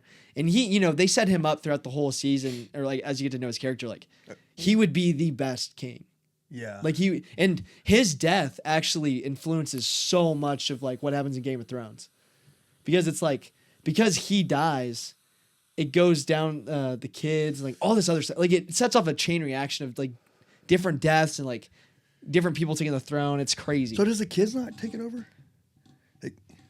They do, but I think it's if the uncles are still alive, it's kind of weird. I don't know. I think he was next in line for the throne though. Okay. Like they literally like I think talk about it. Okay. But I might be wrong. But the way they talked about him, he was next in line for the throne. But yeah, it's just sad. It's so sad. It's such a sad death. But my favorite part of the finale, well, you know, because that's like the very end of episode 6 or episode 5, but episode 6. Yeah, that was nuts. Yeah, it was nuts. Then they kind of just like, whatever. They didn't talk about him really much. Like it was. Well, it's sad, but like obviously, like, well, Sir Duncan mopes around the entire episode because of it. He like feels guilty. Well, that and he's like beat the fuck up. And he's recovering. And he's like a fraud too, right? Like he's not really a knight. What do you mean? He's definitely a knight. I heard. See, I didn't catch that either. I heard someone reviewing it, and they said that they were like, "Yeah, he's not. He was. We find out. He's not of high honor. That's the thing. He's okay, not, maybe I misheard him. Well, that's what they talk about the whole show. It's like he's a hedge knight. A hedge knight is like lower level, like common man knight versus like a high honorable knight is like basically like one of the guys who fights for like the knight's king, or like the king. You know. I will say like I was doing king's chores when I was listening to my little chores around the house. Yeah. So I heard them say something like, "We find out that he's not like." They made it sound like that he's not like he lied about being a knight. No. Like the guy never knighted him, and I was like, I didn't catch that. I don't think that. Okay. I don't know. They never talked about that on the show. Okay. Maybe the podcast people know all the fucking lore and like are getting deep into. No, they're talking about. They said like in episode 6, but I was like, I could have heard wrong. Like I said, I'm saying I could have misheard. No, but yeah, I mean, he's recovering. He's moping around the whole time. But my favorite scene of like, I think maybe the whole show, or 2 scenes of the whole show, other than the battle sequence, was like there's like that one scene where they have that funeral, right? And he talks to his son, and he's like, how many, sons die in their father's armor all the time, but like, what fathers dies in their son's armor?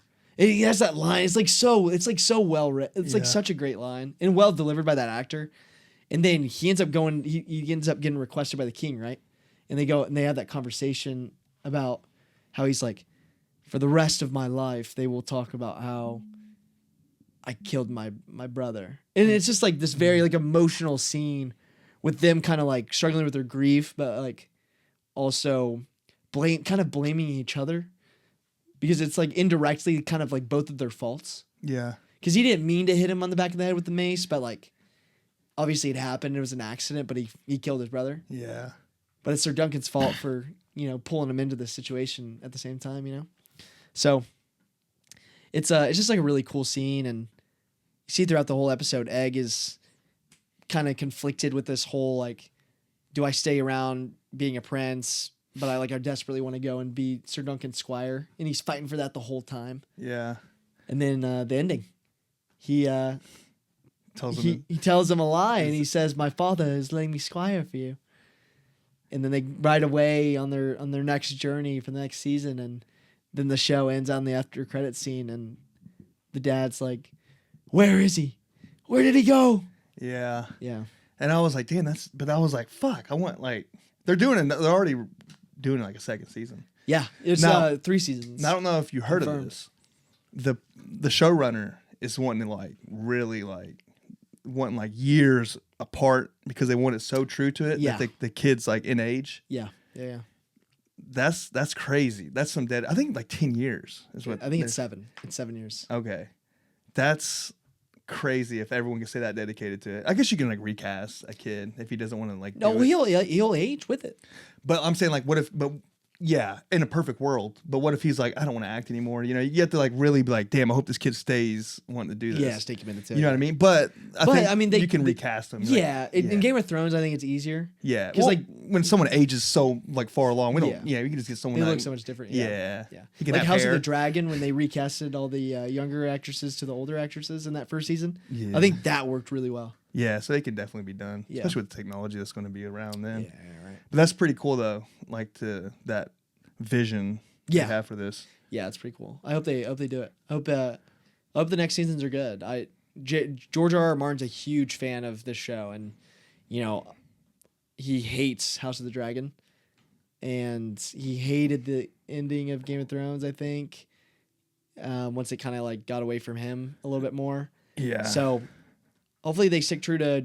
I mean, everything George R.R. Martin, is kind of happy about in terms of like the adaptations of his work. I mean, it's all very good stuff that he is happy with. It's when they follow his shit. Yeah, but it's definitely biased on his part. Except for season 6 was not him. Yeah, but season 6 is fantastic. That's what I'm saying. It's the best season. It's in my partially him. He stopped after 5 when Jon Yeah, Snow. but he gave them all the story. He was. In Yeah, their he gave ear. them all the story, and then season 7 kind of he gave them a general outline. Okay. And then they kind of ran Then they with it. fucked it up in They the fucked season it 8. up, yeah. Star Terribly Wars. Was it Star paced. Wars? Is that the thing that kind of? Yeah. Yeah, they're like, all right, we gotta get this shit. We got other money. Get to this make. shit out. We got to chase that Star Wars bag. And then it was so poorly received that they got fucking fired by Disney to make Good. their Fuck Star 'em. Wars. That's what they get for fucking up season 8. Exactly. Yeah, but great season of television.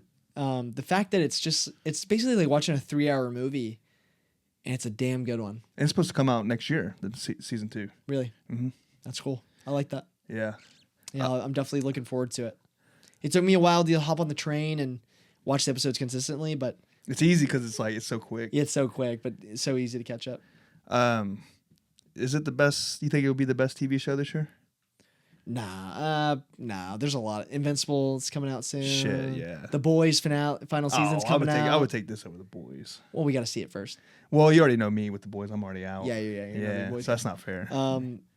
Yeah, there's a lot of TV coming out. And then we got to talk about the Breaking Bad fans.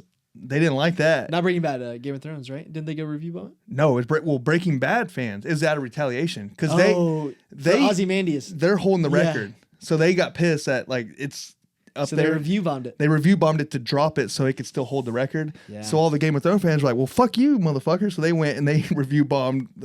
What's it called? You just said it. The Breaking Bad episode. Oh yeah, Ozymandias. Ozymandias. They went and review bombed that. They dropped it. So now it went from being the highest rated show of all time to like the 200th. Damn. Yeah, because it's like at 9.4 now or something like that. Oh, that sucks. Hey, it's they started that shit. They review bombed that. So they're like, well, fuck you, motherfuckers. That sucks, bro. That so sucks. So both shows' ratings are like lower than what it was originally, which I agree with the rating for. I mean, 10 is crazy for. Yeah, a 10's too much. A 10, like, perfect 10 has to be like one of the greatest things I've ever seen in my entire life. And like, although it is very good and exceptional, it's like a 9.6 is fine. Like, yeah, it doesn't earn it. You know, some of the TV show episodes that are that high up are in later seasons of TV shows that have spent years developing characters and earning payoff. That is so like unsurmountable to the 5th episode of a 6th episode first season of a television series. Yeah. So it's like it getting a 10 is not valid because there's something to say about being able to cultivate something and like have that payoff. I thought Pluribus had better episodes than that, like the first episode. Yeah, that first episode's fantastic. But like Ozymandias, like that Breaking Bad episode is insane. I don't even remember. I just remember I probably loved it and would agreed. I just don't remember like what all happened in it. Yeah. But I could probably agree that that's probably better too. Yeah. But yeah, if you haven't watched House of the Seven Kingdoms or Night of the Seven Kingdoms, definitely watch it. It's easy, super fast watch. Probably the best thing of Game of Thrones we've seen since probably season 5, season 6. Season 5 sucked. Yeah, season 6. Since season 6 of Game of or Thrones. 7. 7 was okay. 7's a lot of setup, but it gets you hyped. It gets you so hyped for the. There were ending. some scenes and they're like, oh shit. Yeah, 100%. Yeah, very good. But yeah, we can move into our movie reviews. I can hit this first one. All right. And then we'll move into our last one. But How to Make a Killing. New movie starring Glenn Powell, who's kind of everywhere, been blowing up since Top Gun Maverick. We've talked about him a few times on this show. I'm a huge fan of his. Yeah. And new movie from John Patton Ford, director. He did Emily the Criminal, which I don't know if we talked about it on the pod before. Movie I'm a huge fan of, very good. Stars Aubrey Plaza, and it's kind of like this. The pacing, it's a very well paced movie, kind of like a girl who's down on her luck, kind of getting into like crime, like a life of crime, and then gets stuck in like a whirlwind of shit happening. Very generic premise, but the style of it's very unique and it's very, very well written, very well done. But yeah, How to Make a Killing stars obviously Glenn Powell as Beckett Redfellow, a man who murders his wealthy relatives to claim a massive inheritance, only to be framed and imprisoned, leading to a twist ending where he is. Oh, this is just spoiling the movie. Holy. That's crazy. Do I need to edit that out? That No, part? no, okay, no. I didn't know. No. Like, Well, how much was a spoiler? I didn't read the. That's Okay. wild. This is just on Google. Yeah. I'll give my own synopsis because I think I can do a better job than that. Yeah, but Beckett Redfellow. Early on in his mother's life, she grows up very rich, kicked out of the family, and she makes him promise that he will do everything in his power to get the life that he deserves. And so therefore he takes it upon himself to slowly inch his way towards the inheritance by offing his relatives who stand in his way. So right off the bat, kind of a dark premise, but kind of a dark comedy. I'll just start off by saying, well, if we didn't say it already, spoiler-free section. yeah, spoiler-free section. Yeah, let's start off. Glenn Powell, we already knew, great actor. Twisters, baby. Twisters, baby. We're obviously huge fans of him. He's just very. I'm a huge fan of his. You're. I'm okay. Yeah, I'm you're, okay with you're, it. you're He's fair- like you're a, fair he's fan. like a blockbuster. Yeah. mainstream guy. He's He's just cool for that. very charismatic. Just has that suave nature. He kind of just has that movie star quality, Like that it's kind of intangible. like a. Ah, damn it! I draw a blank. Yeah, but he's very good in this movie. Margaret Qualley's in it. She's fun. The rest of the cast, like the kind of the wacky cast of characters that play the relatives, they're all, very good. You have Topher Grace in it. He plays one of the siblings, Eric from that '70s show. Oh, really? Yeah. Venom, Spider-Man 3, goated role. Matthew McConaughey. He gives off like his like. Yeah, he charisma gives off- vibes. Yeah, they hang out all the time. They're both from. Oh, I Austin. didn't know that. Well, I knew they're both from. I didn't know they hung out. Yeah. Well, how the fuck they're am I both the supposed to know Texas that? fans, bro. Okay, I There's didn't. there's like 3 famous Texas fans, and they're like they all hang out at the games. I didn't know they were boys. I didn't know that shit. My bad. Damn, I'm not keeping a journal of his like who. I'm hangs not. out. I'm not. It's just like, yeah, whatever. Let me talk about this damn movie, bro. Let me talk about this damn movie. Let me make a killing. Let me make a killing. Let me make a kill. Yeah, this movie's very.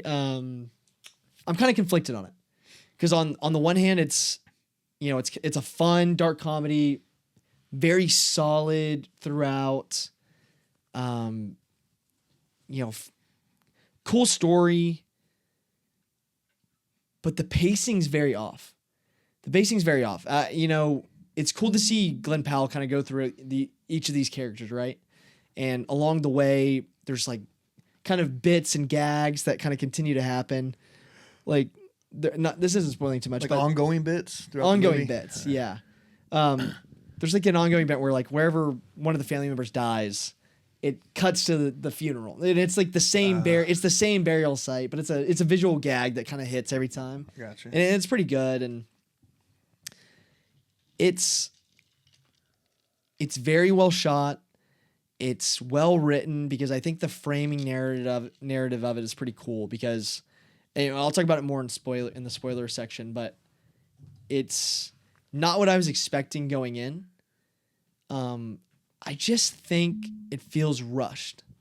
I don't think you get enough time with each of the characters. And I saw this review online that kind of said this, and I really agreed with it. And I was thinking the same thing while I was watching as well. This movie could have been a really good miniseries with like each episode kind of focusing on a family member. Oh yeah. As like you kind of inch your way up the ladder, because each family member really only gets like 10, like less than 10 minutes of screen time. You think it's an editing thing? I think it's an editing thing because this movie's only an hour and 47 minutes, so it's fairly short for a movie that probably could have been a little bit longer. It wouldn't have felt like it was dragging. That's what I'm saying. Like the way that this movie is, with the narrative framing and how it works and the structure of it, if you did make it any longer, I think it would have felt like it was dragging. I think the direction is a little haphazard here, and it sucks because the pacing in Emily the Criminal is the strength of that movie. This movie, I think it's the weakness of it. And, you know, I don't think he wrote this film. And I think that might be a script issue in some ways because of like how the story's really set up and, you know, told. But it's really fun. Like, it's a very solid movie. I can't knock it because it's very good at everything, but it's not great at anything. Yeah.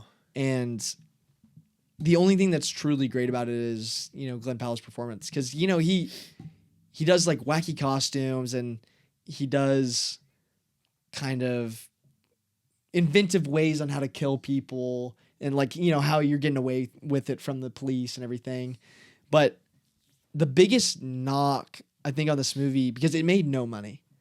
It really didn't do well at the box office. Oh, really? Yeah, but I'll say it. I mean, that makes It's sense. very, very similar to No Other Choice in terms of like, you know, how that movie is structured and like how you're moving up the ladder, like trying to get people out of your way so you can achieve a goal. Yeah.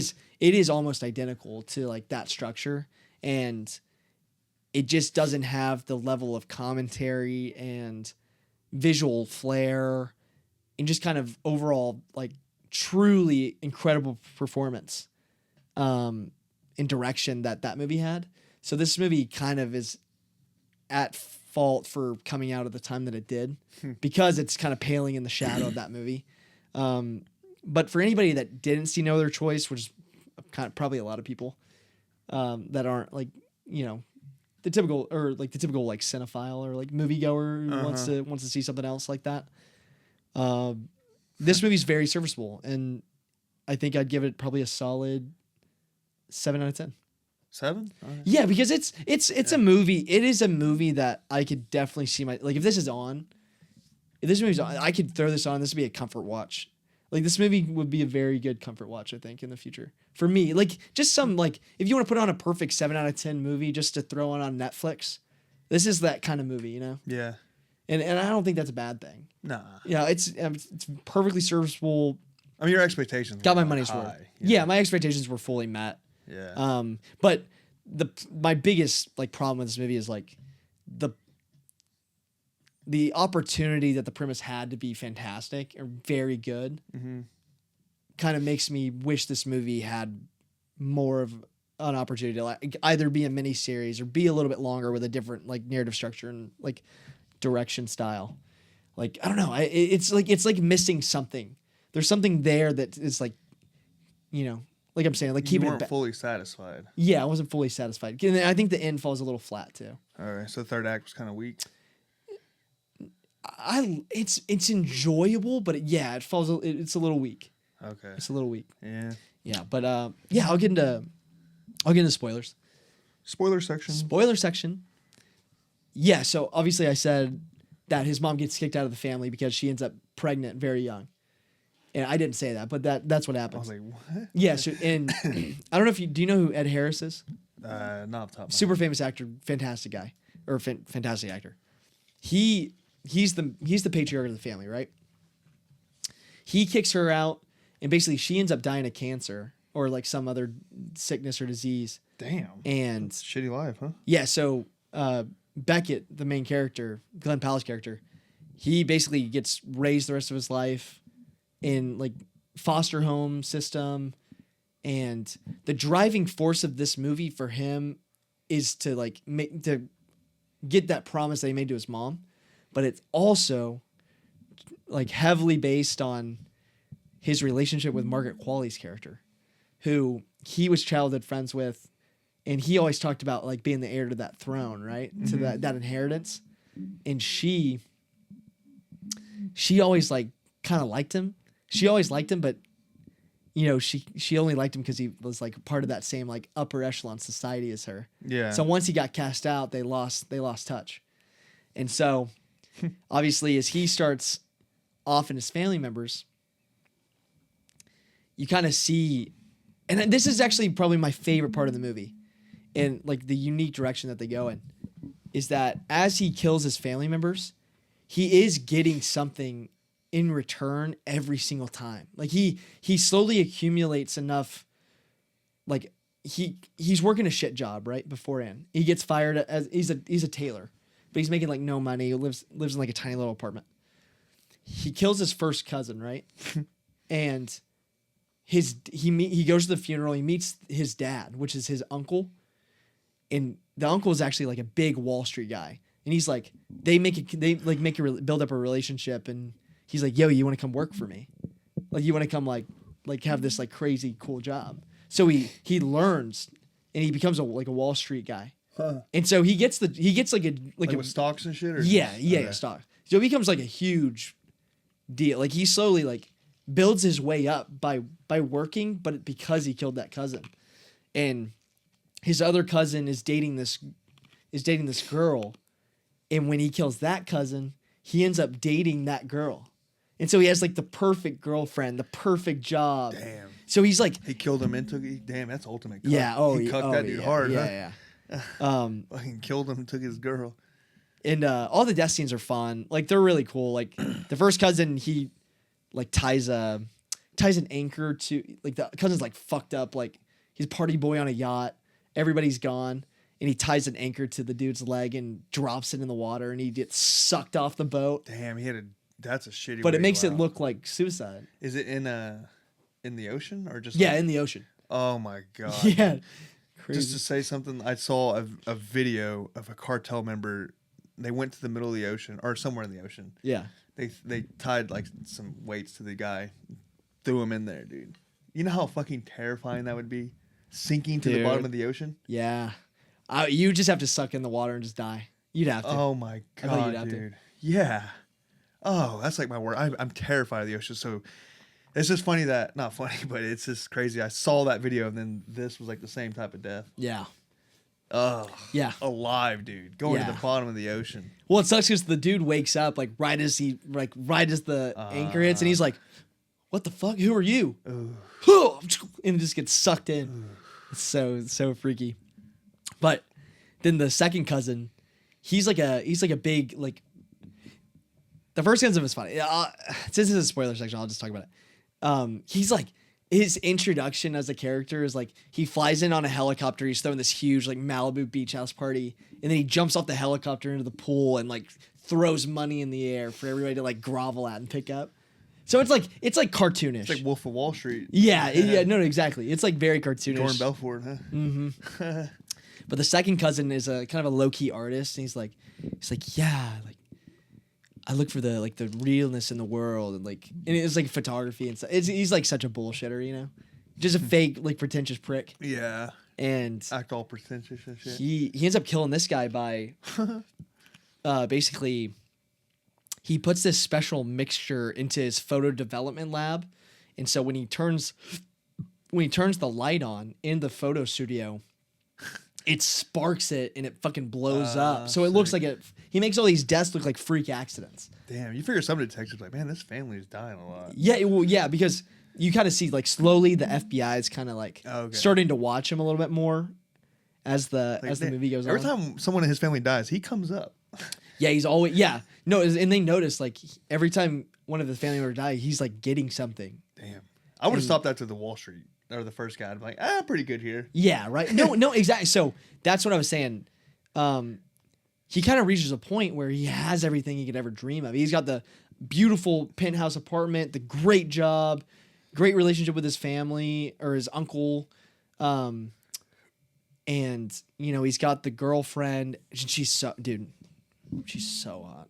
The girlfriend's so hot, but the whole time, Margaret Qualley is kind of like hitting him up constantly now that she sees that he's like kind of building himself up a little bit more. And she's like, oh, like she's married, right? To like some rich corporate dude. And she's like, oh, like you're going to ever call me? Like you're ever going to hit me up? And she kind of, the whole movie, she kind of like makes jokes about him like killing off his family. So she kind of like, you kind of get the hint. She kind of knows what's happening. It's like she knows him. Yeah. And so she's like picking up that like there's something else. There's some foul play going on. Damn, she's into him still? I'd have been like, oh no, she's like she's crazy. She's psychotic. So you come to see. So the uncle, it basically comes to the uncle. He's like next in line for the well, and it kind of glosses over some of the family member deaths, which plays for the comedy, but like glossing over it makes it a little bit less fun, I guess, because like it's funny because he's killing them in fun ways, but that's also where I'm like, oh, dude, like a simple episode or like a single episode focusing on each family member would be so like good. It'd be so cool. And like you could build up all the relationships so much better, like how he's like getting these people killed and everything. But basically the uncle who gave him the job dies of a heart attack. And his death kind of makes him feel like, oh, I never could have killed you. Like his uncle says something to him about like enjoying your life, like basically some old man wisdom shit. And he's like, I'm content, I'm happy. And so Margaret Qualley, right as that happens, basically comes up to him and is like, she's been wanting a loan the whole movie. Is like she's flirting with him, but she also has something that she's wanting from him. And she wants him to embezzle from the company and give her and her husband like $500,000 because he fucked up on his company and he like embezzled a ton of money, so he's got to pay it back, or else her and him are both gonna like become poor. And she's like, I will not become poor. Like she should just jump to the next guy. She's terrible. She could just jump to the next guy and be fine. Oh yeah. She didn't have to go to all this shit. Yeah, well, that's you know what? I'm just gonna fuck your friend. Well, she's trying to jump onto him. Yeah. But he's like, nah, like I'm good. And then she ends up coming up to him in the office and she's like, I got photos of you killing everybody. Like she's been following him and like having some PI follow him and collect evidence and. Dang, for that PI, he's like, dude, we gotta go to the police with this. I got evidence. Like, yeah, this is bigger than my dude, job. PIs don't give a fuck, dude. They're there to make money. Yeah, I know, but he's like, I could probably go to jail for withholding this. Yeah, you know what I mean? Like, yeah, probably. Yeah, probably. Plot hole. Oh, there we go. Damn. That was good. We gotta clip that. Damn. Clip yeah, that. I know. Clip right? that. Clip that. Ding ding ding ding ding ding ding. Clip alert. Yeah, but yeah. So she starts blackmailing him, and he's like freaking out, and so he's kind of like, "Damn, I need to like actually get this inheritance now." So he goes to call back the final patriarch, which is Ed Harris, right? And he gets invited. Before you go on, I do know Ed Harris. Yes, he was the badass in Westworld. Yeah, yeah. He reminds me of fuck. I'm sorry, Fallout character. Walton Goggins. He reminds me of like the looks like him a little They're bit. kind of like the same type of guy. Like yeah, I'm on my own, but you know. Yeah. Yeah. Ed Harris been in a ton of other stuff. He's fantastic. Oh, he's like one of those dudes that's like in everything. Yeah, he's so good. Right? Like and he's like throughout the years he's been like he's fantastic in everything. He stays working. Yeah, he stays working.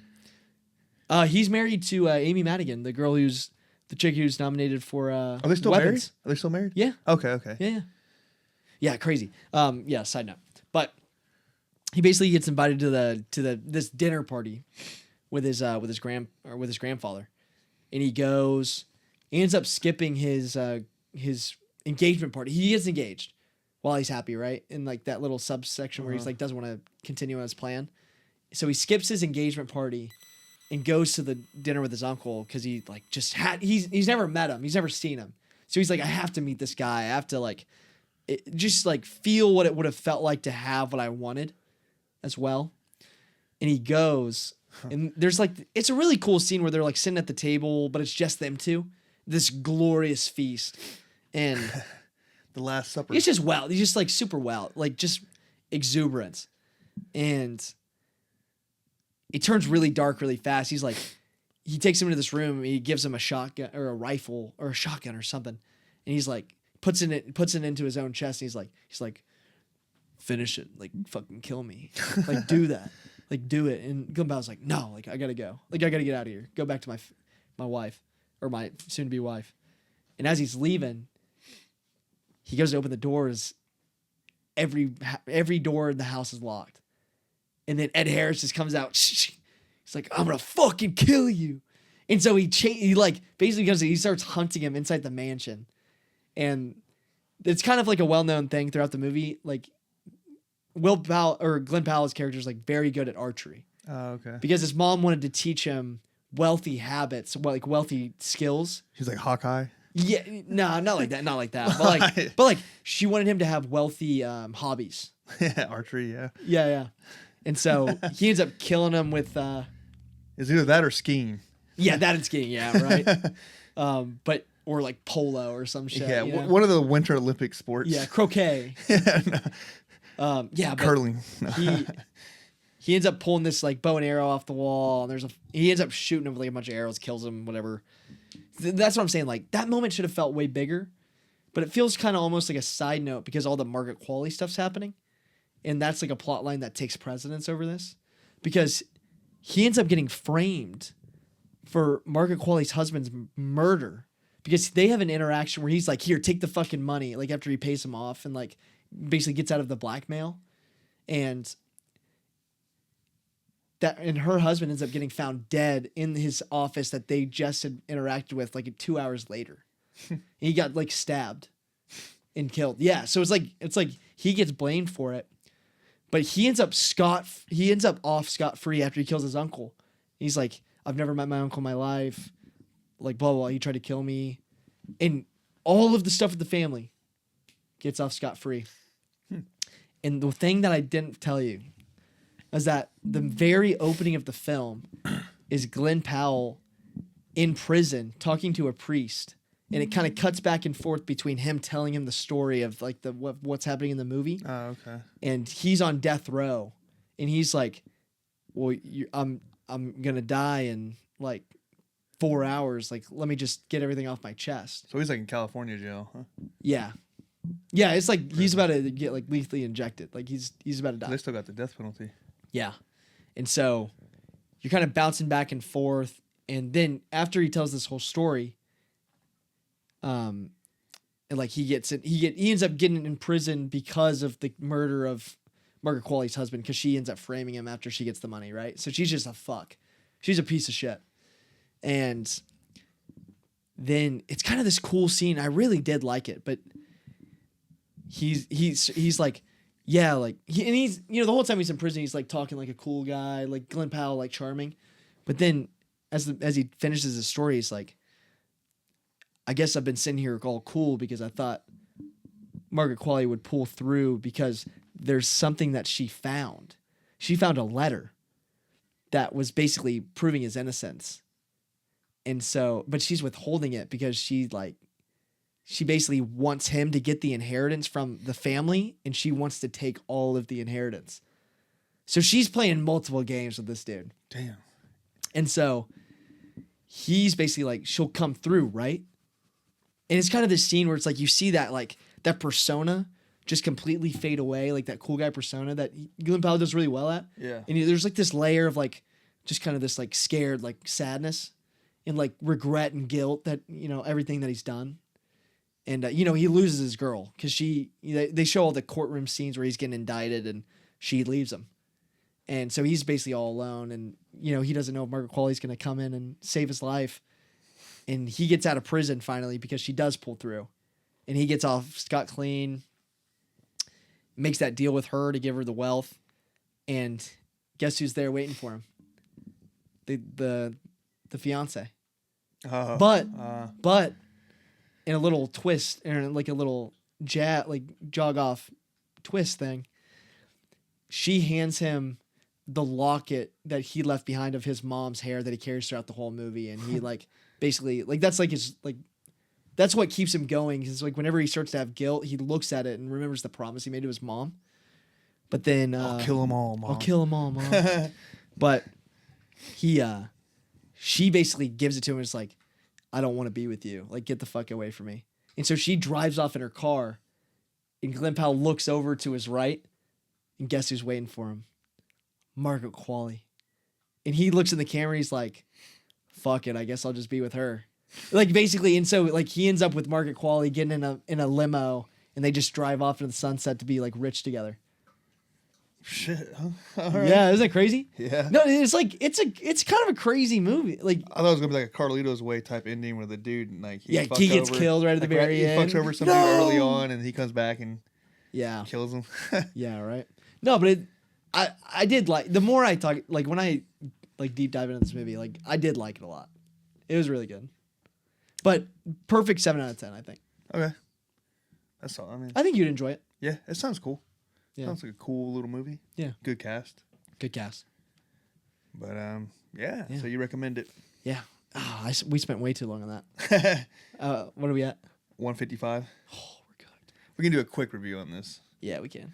So Nirvana, the band, the show, the movie, the song, the play, Yeah, the dudes, the guys. What a mouthful of a name, huh? Yeah, crazy movie. Yeah, I'll give the synopsis, and then I'll let you take the lead on. Spoiler free section. Yeah, I'll let you take the lead on reviewing it after I give the synopsis, because I've been yapping for too long, bro. Then again, this is a podcast. So what else do we have to do? Yeah. Cut that out, Nice. please. Cut that out. Yeah. So Nirvana, the band, the show, the movie, based on Nirvana, the band, the show, with the two guys, Matthew Johnson, Jay McCarroll. This movie is directed by Matthew Johnson, and if you didn't know, have you seen Blackberry? That movie? I've told you. Yeah, Matt Johnson directed that movie. Did you see it? I thought you said you were waiting to see it, or you saw it. I haven't seen it. I want to see it. Really Okay, bad. yeah. But I've heard that movie's very Great good. biopic. Yeah. I really, it's on my list. like those It's like tech top of my biopics. list. Yeah, those are the best ones. Yeah, but super cool. So, this movie is a mockumentary film by Matt Johnson, Jay McCarroll, continuing their Canadian series about two musicians trying to play a gig at Toronto's Rivoli Club, blending scripted and candid camera footage. The movie follows the characters' time-traveling, dreamlike quest, incorporating real-life events and improvisation, similar to the show's style. That's a good synopsis, because Yeah. it blends a lot of stuff. Man, I will say I thought like this band was supposed to be like a cover band to Nirvana. Nirvana, yeah. I think it was just a joke that they just picked a name that's already like popular. Yeah. I've been hearing like what you said, like you've heard like it's supposed to be like the funniest movie in the last 5 years. Yeah. I guess so. I mean, there doesn't really This have. movie was hilarious. It doesn't have a lot of competition though. If you're saying 5 years, Not a lot of great comedies. yeah. Ever since like 2015, they all kind of like fell off. So I guess I can agree with that. It's definitely up there. I think Yeah. this is a movie that I could definitely see myself coming back to. Now, if you want to compare it to like the 2000s, that's there's some heat and that's like prime comedy, yeah, right? prime comedies. So- Which they allude to in this movie. They pay homage to. Yeah. Which we'll get into in spoilers. Hangover. Damn, bro. Oh, me saying Hangover like that doesn't ruin the movie. Yeah, that's fair. That's fair. Yeah, yeah, it was funny. I mean, it's honestly, I would say Naked Gun was funnier. I'd say that. Really, it's two very different styles of comedy. It is. It two is. very different styles of comedy. But man, it's funny. But there wasn't like a moment where I was like dying laughing. Right?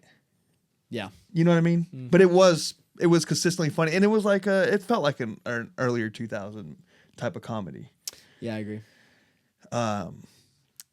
Man, I like the mockumentary style.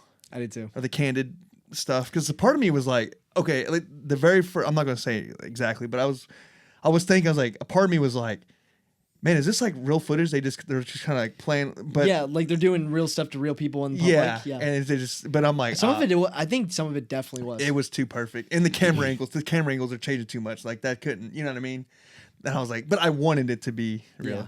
but they did a good job of making it seem like that. Yeah, because this movie does a really good job at like kind of throwing you off, because it switches between so many different styles of filmmaking in terms of like whether that's camera footage or like camcorder footage or the type of mockumentary style versus, the public. I don't even know what you call those types of movies, but like kind of like the Dirty Grandpa type of shit. Yeah, like I don't even know what type of like a prank. Yeah, like a prank movie. But yeah, I was like, why are these people following him around? Like, I guess it doesn't. It's you don't really have to explain everything. Comedy is that it doesn't make sense. The plot holes. Who gives a shit? Like, it's Yeah. not really. So there is some stuff like, why is this guy? Because they're aware that they're being filmed by someone. Yes. It looks like they paid these guys to follow them. I don't. So they never really. and they talk to the audience multiple times. Yeah, they do some third wall shit. Yeah. Fourth wall. Fourth wall. Something I noticed. I don't know if you noticed this, and I think they just did it as a joke. because it makes no sense on why they did this. Where I didn't catch it, but there's certain they would say fuck, right? But And there's it bleeps it. not every time, Sometimes. some like randomly. I'm like, why are they bleeping it? You know what I mean? Yeah. So I could never figure that out. Yeah. Dude. You know what I mean? Yeah. No, I completely. I think it's yeah. just a joke. They just randomly would beep out fuck. Yeah. Yeah. Exactly. Dude, this movie is filled with like amazing bits that just are recurring, just like little gags that like you just don't anticipate it that just kind of catch you off guard. I think I was chuckling. Like there was definitely a lot of like laugh out loud moments. There's a lot, yeah. But you're chuckling. You were chuckling consistently throughout this you're like, entire movie.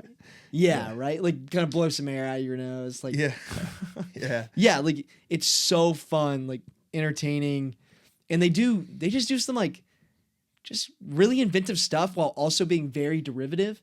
And I think when you're able to ride that line, it's so hard to do. Because obviously it's, you know, this isn't really a spoiler, but they do a lot of homage to Back to the Future, obviously being a time travel movie. And going back to 2008, there's a lot of stuff that they are able to do visually that's really cool. And they match the styles of like the clothing, all the advertisements. Like, dude, the nostalgia, that's like that's like prime for you and I. Like that 2008 nostalgia. That was like, I mean, I was like 16. Yeah, but I mean, I was like, You were like 1. no, actually, stop. I was like 6, and so like all that stuff was like, that was like I was definitely like observing things like that at this time. So You know what's funny though is like they were showing how everyone's dressed. I'm like, people kind of dress like that now. you know, the 2000s dress is coming back. Like 90s, early 2000s dress is coming back. I'm okay with the 90s because there's kind of like a style to it. Yeah. My senior year, which is 2010, dog shit. Fuck it. It's like Aeropostale, Abercrombie and Fitch. Yeah. Oh, I hope that Abercrombie and Fitch is coming back, which is It is, but it's completely different than it what is. used to be. Yeah, because they're trying to be all cool. Yeah, hip. Yeah, it was like the preppy era. Yeah. Dude. Ugh. Worst era. Like of fashion. Kanye wearing polos and backpacks. Which he talks about that. He's like, God damn, that was That embarrassing. shit was bad. Yeah. But that's all we had. Yeah, that's all you had. That's all you had. It's like, dude, no one knew how to dress cool. Exactly. And then if you want to go to like another, like the hip hop style, it was like baggy ass, like tall ass white tees. Just kind of goofy. Yeah. Yeah, it's like, oh my super God, dude, it was not cool anywhere. No. No, it wasn't. Yeah, dude. But the two leads in this movie, Jay McCarroll and I know I don't Matt. know.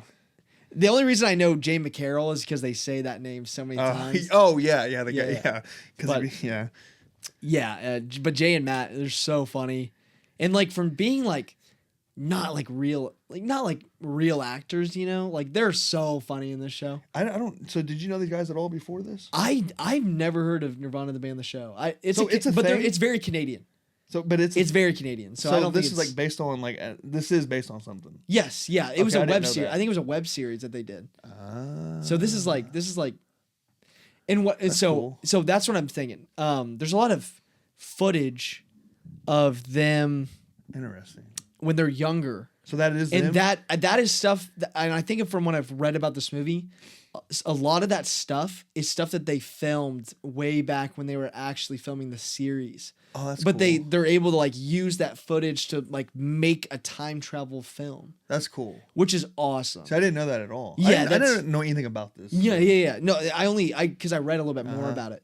But yeah, so cool. Because I was like so interested in how they did so much of this stuff, because the movie's budget was only $2 million.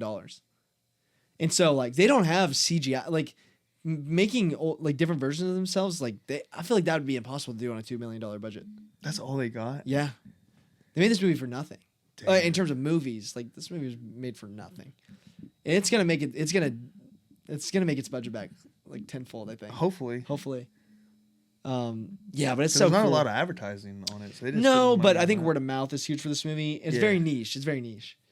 But all you got to do is make $2 million. Like I feel like that's definitely achievable. I hope so, because they'd be good for comedies. Because this is like a legit actual comedy. It's not like a dumbass Yeah, it's- Netflix comedy or some bullshit. Exactly. It's very Bill and Ted's Excellent Adventure mixed with Back to the Future, mixed with like The Office, you know? Well, yeah, as far as film style wise, but like as humor wise, it reminds me of like like you see like a 2000 like it would like 2004 or something, like a movie like that. Like it's kind of like There's a specific gag in this movie. there's a couple of them. There's a yeah. couple of specific gags in this movie that are just so fun, and they're very topical to 2008. Like you can only do it. Like this stuff was only funny in 2008 because of like the culture today doesn't find that shit funny anymore. I think people do. No, I think they do, but like It's just like that- it's been so taboo to laugh at shit like that for a while. And that's why it's coming back, because everyone's Yeah. like it makes it like cool, like it's like, ooh, I can laugh at this. Yeah, but this is one of the first movies to like really lean into that I've seen personally in terms of the humor. Far as like a comedy goes, Yes. yeah, which is crazy because you can make a movie about killing someone, like no one cares, but then you say something, everyone's like, oh, take that Can't out. say that. Yeah, it's Yeah. like it's a movie, bro. Yeah. We can make a movie about a Nazi, but Yeah, right, dude.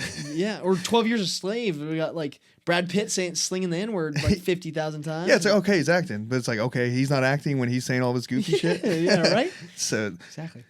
you know the real reason everyone blames it on the PC culture and why comedies died, but the real reason I think is, from what I heard, I didn't come up with this theory on my own. They don't make money. All these comedies made money on DVDs, and that's Yeah. gone. Yeah, it's gone. So now you have to make it in the theater or streaming, I guess now. But like the theater, They're not making as much it's- money on streaming because That's true. they buy the streaming. So theater's like a big thing. Like, all right, we're gonna put your movie in theaters, but back in the day, it'd be okay because we'd make it back on DVDs. Now it's like, Yeah. dude, we're not gonna risk making this crazy movie that no one's gonna watch. yeah, But if you can do it for $2 million, maybe. yeah. No, I agree. So- Yeah, it definitely makes sense. I guess you can make a good comedy. You just got to do it cheap. Yeah, exactly. Right, that you know it's gonna make its budget back. Yeah, this movie works, man, and it's just so crazy that it does work because it shouldn't. And you're watching it the whole time, you're laughing, and you're just thinking of like, I can't believe that this movie is like a movie that I'm watching right now with this title. Like it's just a wild movie, and it works. It's great. I loved it. I think it's definitely one of my favorite comedies I've seen in a while. Yeah. Like Yeah, I said, like I in a think few Naked Gun would years. still be I would Which put one? that over Naked Gun for me. Really, yeah. I would put this over Naked Gun. But this personally. is, I can see myself coming back to watch this one more. this is cool because they just did something very unique in Yeah. a way. Yeah. I've never seen anything like this movie. I'm still thinking about, there's certain things where I'm kind of throwing it off. Like, okay, obviously it's a goofy movie, so it's hard for me to like really like throw it up there. But I'm like, man, there was like a lot of shit unique about it. That was really cool. Yeah. Yeah. So I think originally in my head I had a 6.5, but I think I upped it to 7. I think it deserves a 7. And by the way, my 7s are like I said, I'm going harder this year, so I think that's a good spot for it. Okay. I think I'm going an 8. What? I'm going an 8. All right. I think that's a little high, but Nah, dude, that's the first 8 of the year. no. What else did you have 8? You didn't have Bone Temple 8. Was I 7.5 on Bone Temple? You might have had 8. I think it was. I thought an you 8. said I think it was an 7.5. 8. I think it was an 8. I think I was 7.5 to 8. Okay. But I would put this at 8. Okay. I in terms of like this style of film, Yeah. this as a comedy, I'm okay with this that. movie deserves an 8. In terms of like doing something new, the boldness of it, the the story of the movie coming out, and just like the budget, it's like this movie's achieving a lot more than it should. And I loved it. It's so like unabashedly like itself, and it's because the comedy's kind of niche. Like when you really think about it, like it is goofy, like stupid. Like I feel like nowadays a lot of people are less likely to buy into that because of like, people are just on, TikTok and shit. And it's like the humor is so much different nowadays. Man, I think people are craving it. No one's giving it a chance. No one's giving it to them, and Yeah. nobody's vocal enough about it. Yeah. And like I said, money issue. It's hard to like for studios to be like, dude, I'm not gonna lose money on this. You know what I mean? Yeah, that's fair. So I think people are wanting it. We're just not getting it, and now we finally got it. And good. I'm rooting for it. I hope it does great, and I'm okay. I respect an 8. Yeah. Good. All right. Yeah, we can get into spoilers. We won't spend as much time on this. Nah. But yeah, spoiler section. I love that so much of this movie depends on Like the Orbit's drink is a key factor to this movie working. And which is a drink that nobody knows about, and I think is a Canadian soda that had some fucking like little gel beads in it. That is just the most absurd thing I've ever seen in my life.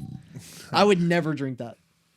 I've never, like I said, I've never heard of it. Yeah, it's like crazy. Oh, it has gel beads in it? That has to be what they are. Because they're not regular beads. I've had a drink before, like it's like an aloe vera type of drink. Yeah. And it has those beads in it. And the best drink I've ever had. Really? I craved it. I had it in Afghanistan. They stole them there. Wow. And there was like 3 different flavors it had. But they all had those beads in it. Like one was like a strawberry one. I'm telling you, that shit, like, it's legit. So if those have it in there, I can see why they're like, dude, this is great. This thing's insane. It's something about, I don't know, but yeah, but this drink is very rare. Like they stopped selling it in the 90s, and they have like one case left, and it's like a very hot commodity for them. Like like very rare that they even open it. But this movie opens up. And like this is kind of a recurring bit throughout the film, but Matt's like a big planning guy. Like he just comes up with these most wacky bullshit plans of all time. And they're so funny because it's like the most outlandish but simple shit you'd ever think of. And he's just writing it down like it's genius. And he's like, we must get tickets. Yes. Oh my God. We figured it out. well, they're just like insane. He's like, all right, we can skydive into the stadium. It's like, that's insane. Yeah. And like, that's not going to work. And then they will have to give us a show because we said it on live television and people will go. Yeah. You It's have just to shit make like the that. show. Yeah. Yeah. And you learn right away, like, oh, he's probably like a reason why they suck or not where they should be. yeah, he's holding them back. Or because we don't really know how good they are, but they're not. Yeah. They're not anything really. They're really not even a band. Yeah, I was trying to figure out what the fuck are they? Yeah. 'Cause he doesn't sing. No. He just does like a play. Yeah. It's like a rock opera or something. Yeah, I don't even know. I don't even know what it is. But you gotta do playing the piano. That's about it. But they like never have a show, and they've always dreamed of playing at this one club nearby. But it like jumps 17 years later, and they haven't done it.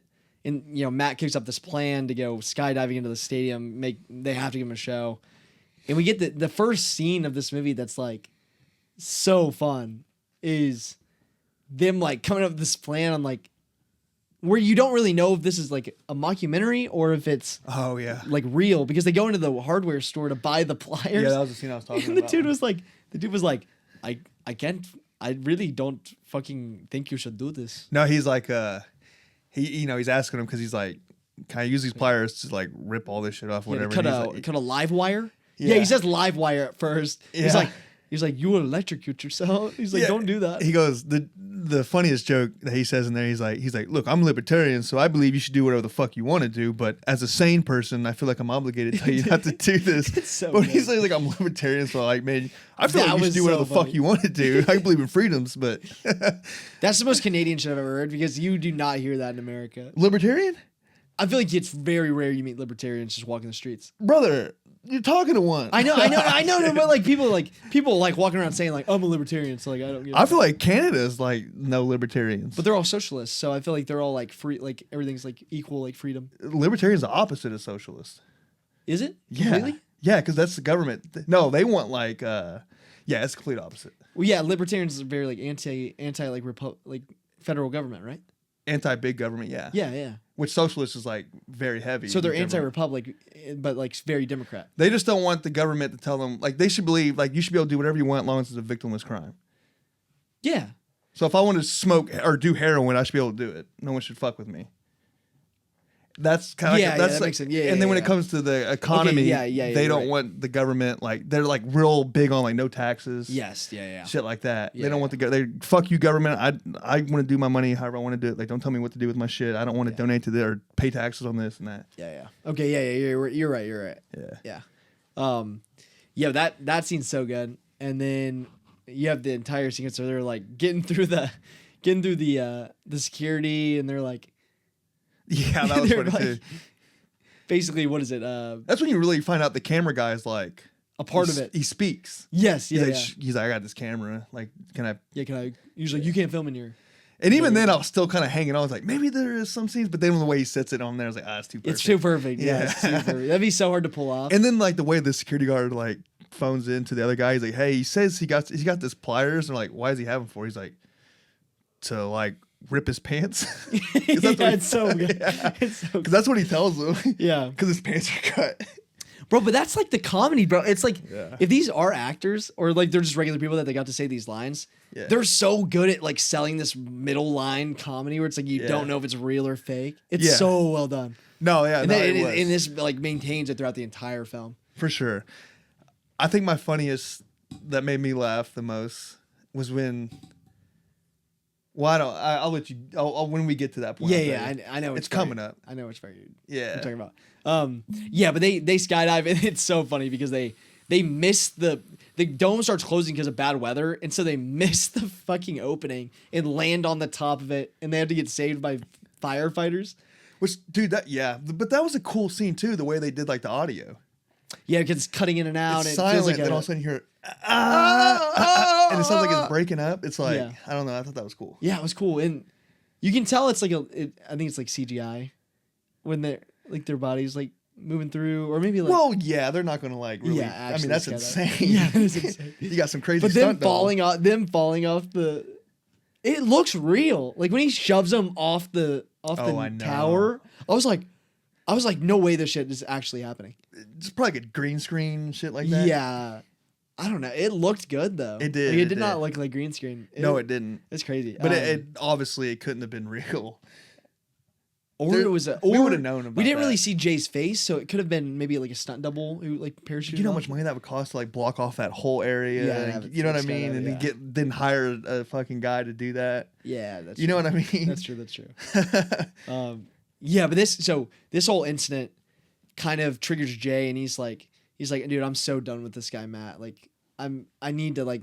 I think I could go out on my own and be famous, and that's kind of the main conflict of the movie, because His Matt, face, the look on his face is hilarious. Oh, yeah, dude, he's so disgusted. And he's like sad. rained on and shit. It's so sad. And he shoots him with the pellet gun. Yeah. Which we have to mention that. Because there's a big callback. Jay, you want to play your favorite game? You want to play your favorite game? This will cheer you up. It's like a It's toy just gun. it's just a little pellet Shoots like gun. little pellets. And it- he's just like, stoically, like just getting hit with it. And he's like, and so basically Jay cooks up this whole plan of like how he's gonna go to this show in Ottawa. an open mic. An And he's- open and He's mic. making it sound like he's booked on a show. He's like, so I'm booked for my first show, and the chick on the phone's like, Yeah. I mean, I guess. That's what he's like, sure, yeah. He's like, yes. Which I'm like, why are you driving 4 hours to an open mic? I'm sure there's like some, you know. No, that's the comedy. I bro. know, that's what I'm It's so saying. Yeah. stupid. And It's funny because he's like so hyped about an open mic. And like, why aren't y'all doing open mics? Yeah, it's just. yeah, dude. And while this is happening, Matt's cooking up the time travel plan where he's gonna take the camper, and he builds like the flux capacitor or whatever, and a fake flux capacitor, and puts it up, and basically falls asleep in the van. Jay steals the van, is going to his open mic, but the night before, what is it? Isn't Matt's like trying to cook up the plan, but he dumps the orbits onto the flux capacitor. Well, his plan is to like make it seem like they're from the future. He's trying to trick people, I guess. Yeah. Like his video he's trying to make. So he makes like this Oh machine. yeah, that is what it is. And it's from the Back to the Future. Yeah. And then like he accidentally spills that drink on there and it catches on fire on like some of the equipment that he made or whatever. And then he like sadly like walks off into like the dark corner. It's like just laying there. No, and it's like they're shooting him, and you can tell his eyes are open, but it's like you can't see it, but you can like you Yeah. just know, like you can just tell his eyes are open. Yeah. It's like so goofy. But yeah, so Matt wakes up while Jay's driving the van, and then he gets up to 88 miles per hour. Right? Isn't that the number? Yeah. And they time travel suddenly out of nowhere, and it looks so. And it's on purpose. It's supposed to look bad, but it looks so. It looks Yeah. so stupid, and. Then they're in 2008. Jay doesn't believe it. But then you instantly know because they get off the van and you see that Apple iPod ad and the way people are dressed. And then, Well, before that, they hit they crash into that newsstand, Yes. And they pick up the Bill Cosby thing, and it says America's Dad, like he's still like a thing. Yeah. And they're not even like they don't even look at that. They go right to like someone got booked at the ravioli. Yeah, dude, the Rivoli. Yeah, so like it's just like in the little corner, they just disregard the Bill Cosby thing. And then, like, as that goes on, a subway bus or Jared Fogle is on the subway. Dude. So you get like back to back, and then you have the let's get retarded in here. Yeah. So you're like, this playing because you could say that back then, right? Yeah. And so you got all this shit like going on. So that I thought that was hilarious. They did like 3 like quick like bang bang bang. Yeah. I was like, that's funny. And then that's when he goes off, and then because he realized, oh shit, we're in the fucking 2008. And yeah, but he doesn't even notice that, like, before that they go to a movie before he leaves, and then he leaves the movie, right? No, he leaves the movie, and then they see all that stuff, because then they're like aware, and they see that they see the like all the advertisements and stuff. But what's his name, the other guy, Matt? He's aware first because of the movie. Yes, yeah, and he's trying to tell his now dad. this is my favorite. I thought this was the funniest part. I know. Yeah. It's the paging Dr. F-bomb. Yeah, I know, the F slur, the F slur. YouTube won't let us say it. Yeah. But and then like everyone in the theater laughs. And then that's when he's like, oh shit, everyone's laughing? Like, yeah, that's we're in 2008. Like, holy shit. like it's acceptable to laugh at that. That was probably the best gag the whole movie, because it's like, because that's when perfect. it clicks. It's perfect because when people are laughing at that, like a whole collective group of people are laughing at that, you're like, yeah, he's like, looking holy around. crap! This was back when people were saying that. It's funny that was like the oh shit moment.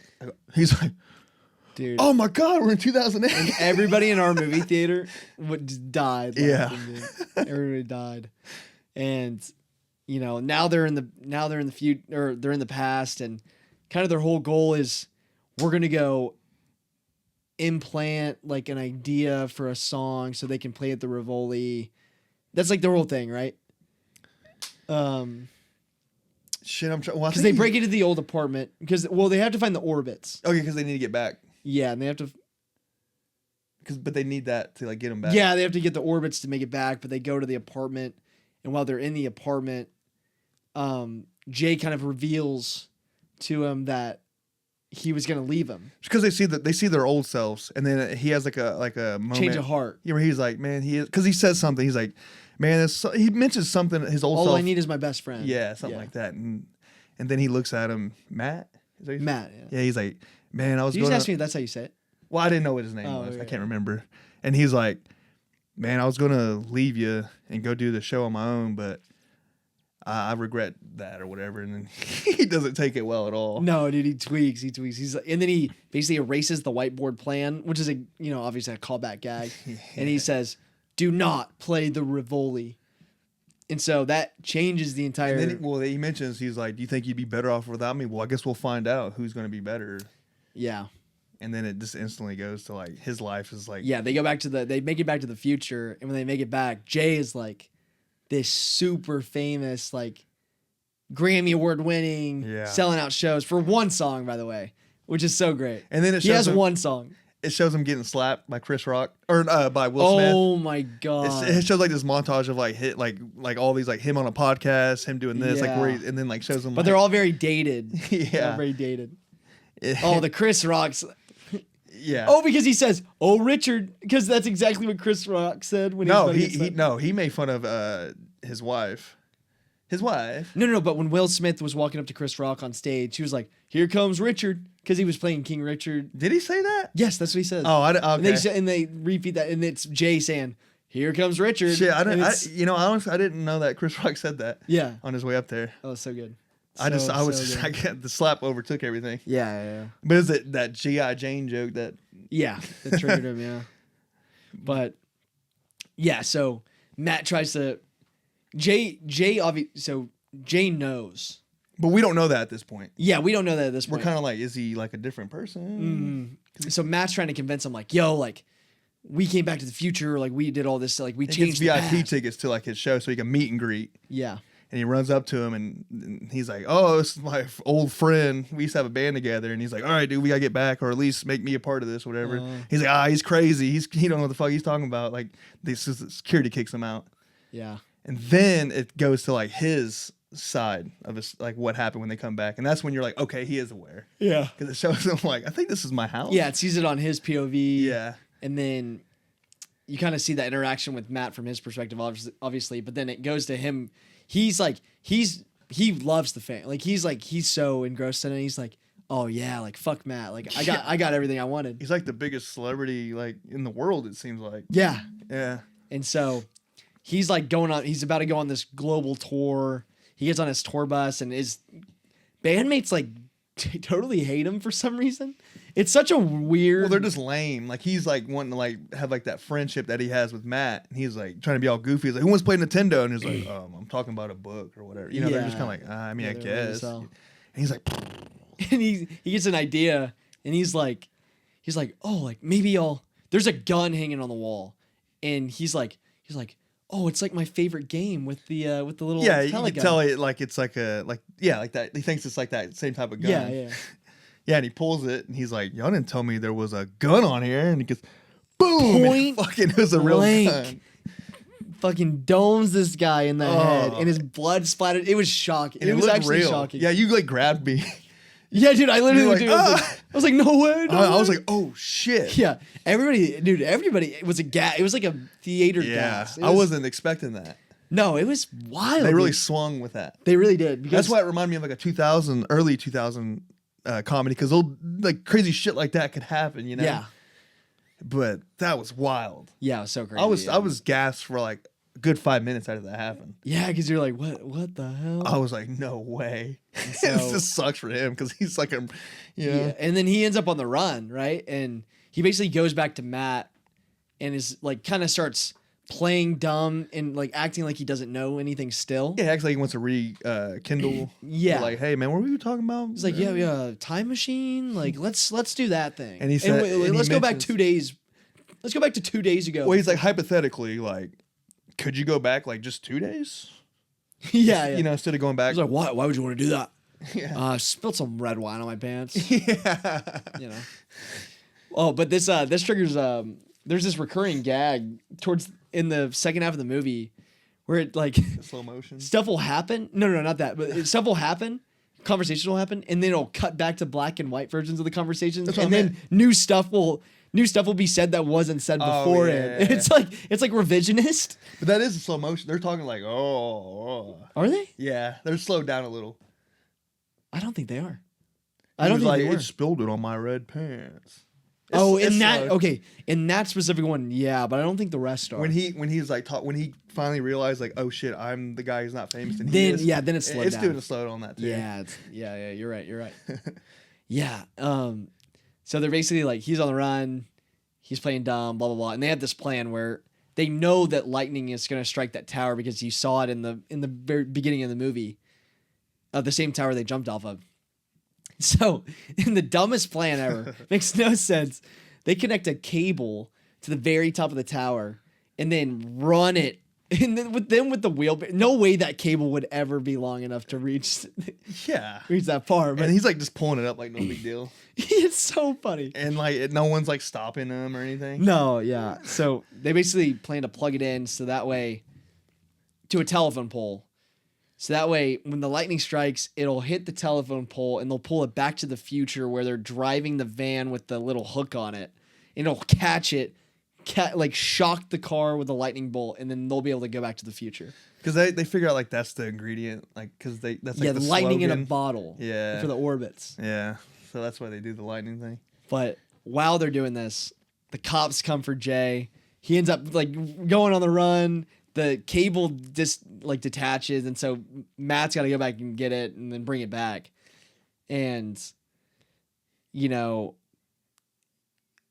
it works. The plan works. Matt gets evaporated. Well, so you have to mention like he realizes Matt's or Jay, Yeah, he realizes that Jay. because a newspaper flyer like hits him in the face, and he sees like it says like he's murdered someone. Yeah, he's a murderer. And yeah. then it all hits back about the 2 day thing, and Yeah. he realizes like, and then he sees the cops chasing him.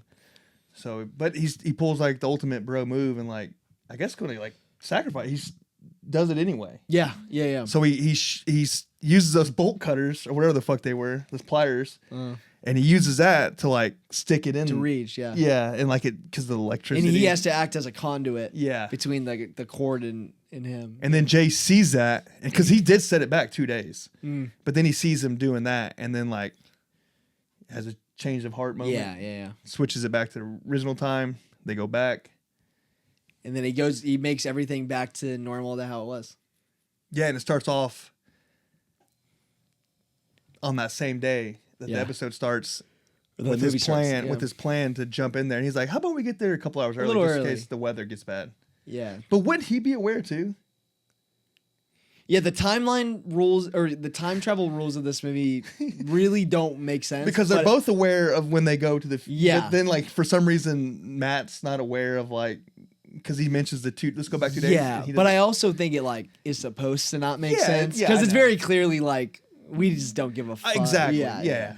Or So- if you want to pick out plot holes in this movie, I mean, Oh, that's- there's all over. yeah, all But everywhere. It's a comedy, Literally. so it's kind of funny. Yeah, it's supposed to be stupid. So yeah, dude, and that's where the movie ends, and I love this movie. Talking about it, just running through it, this movie's so good. It was so funny. It's one of those movies that I kind of want to go see it again, but take my friends. yeah, like you want more people to see. It sucks. That was the last day. I know.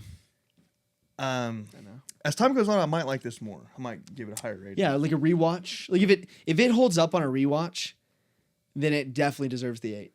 It'd be fun to watch it with other people, like experience. Like it's always fun laughing with people. Yeah. like I show like Paige this movie. And, I love showing people stuff too, yeah. like movies. You like and stuff watching like them, see how they react to certain Yeah. points. You're like, it was funny, right? like, It's super funny, oh, right? get ready for this part.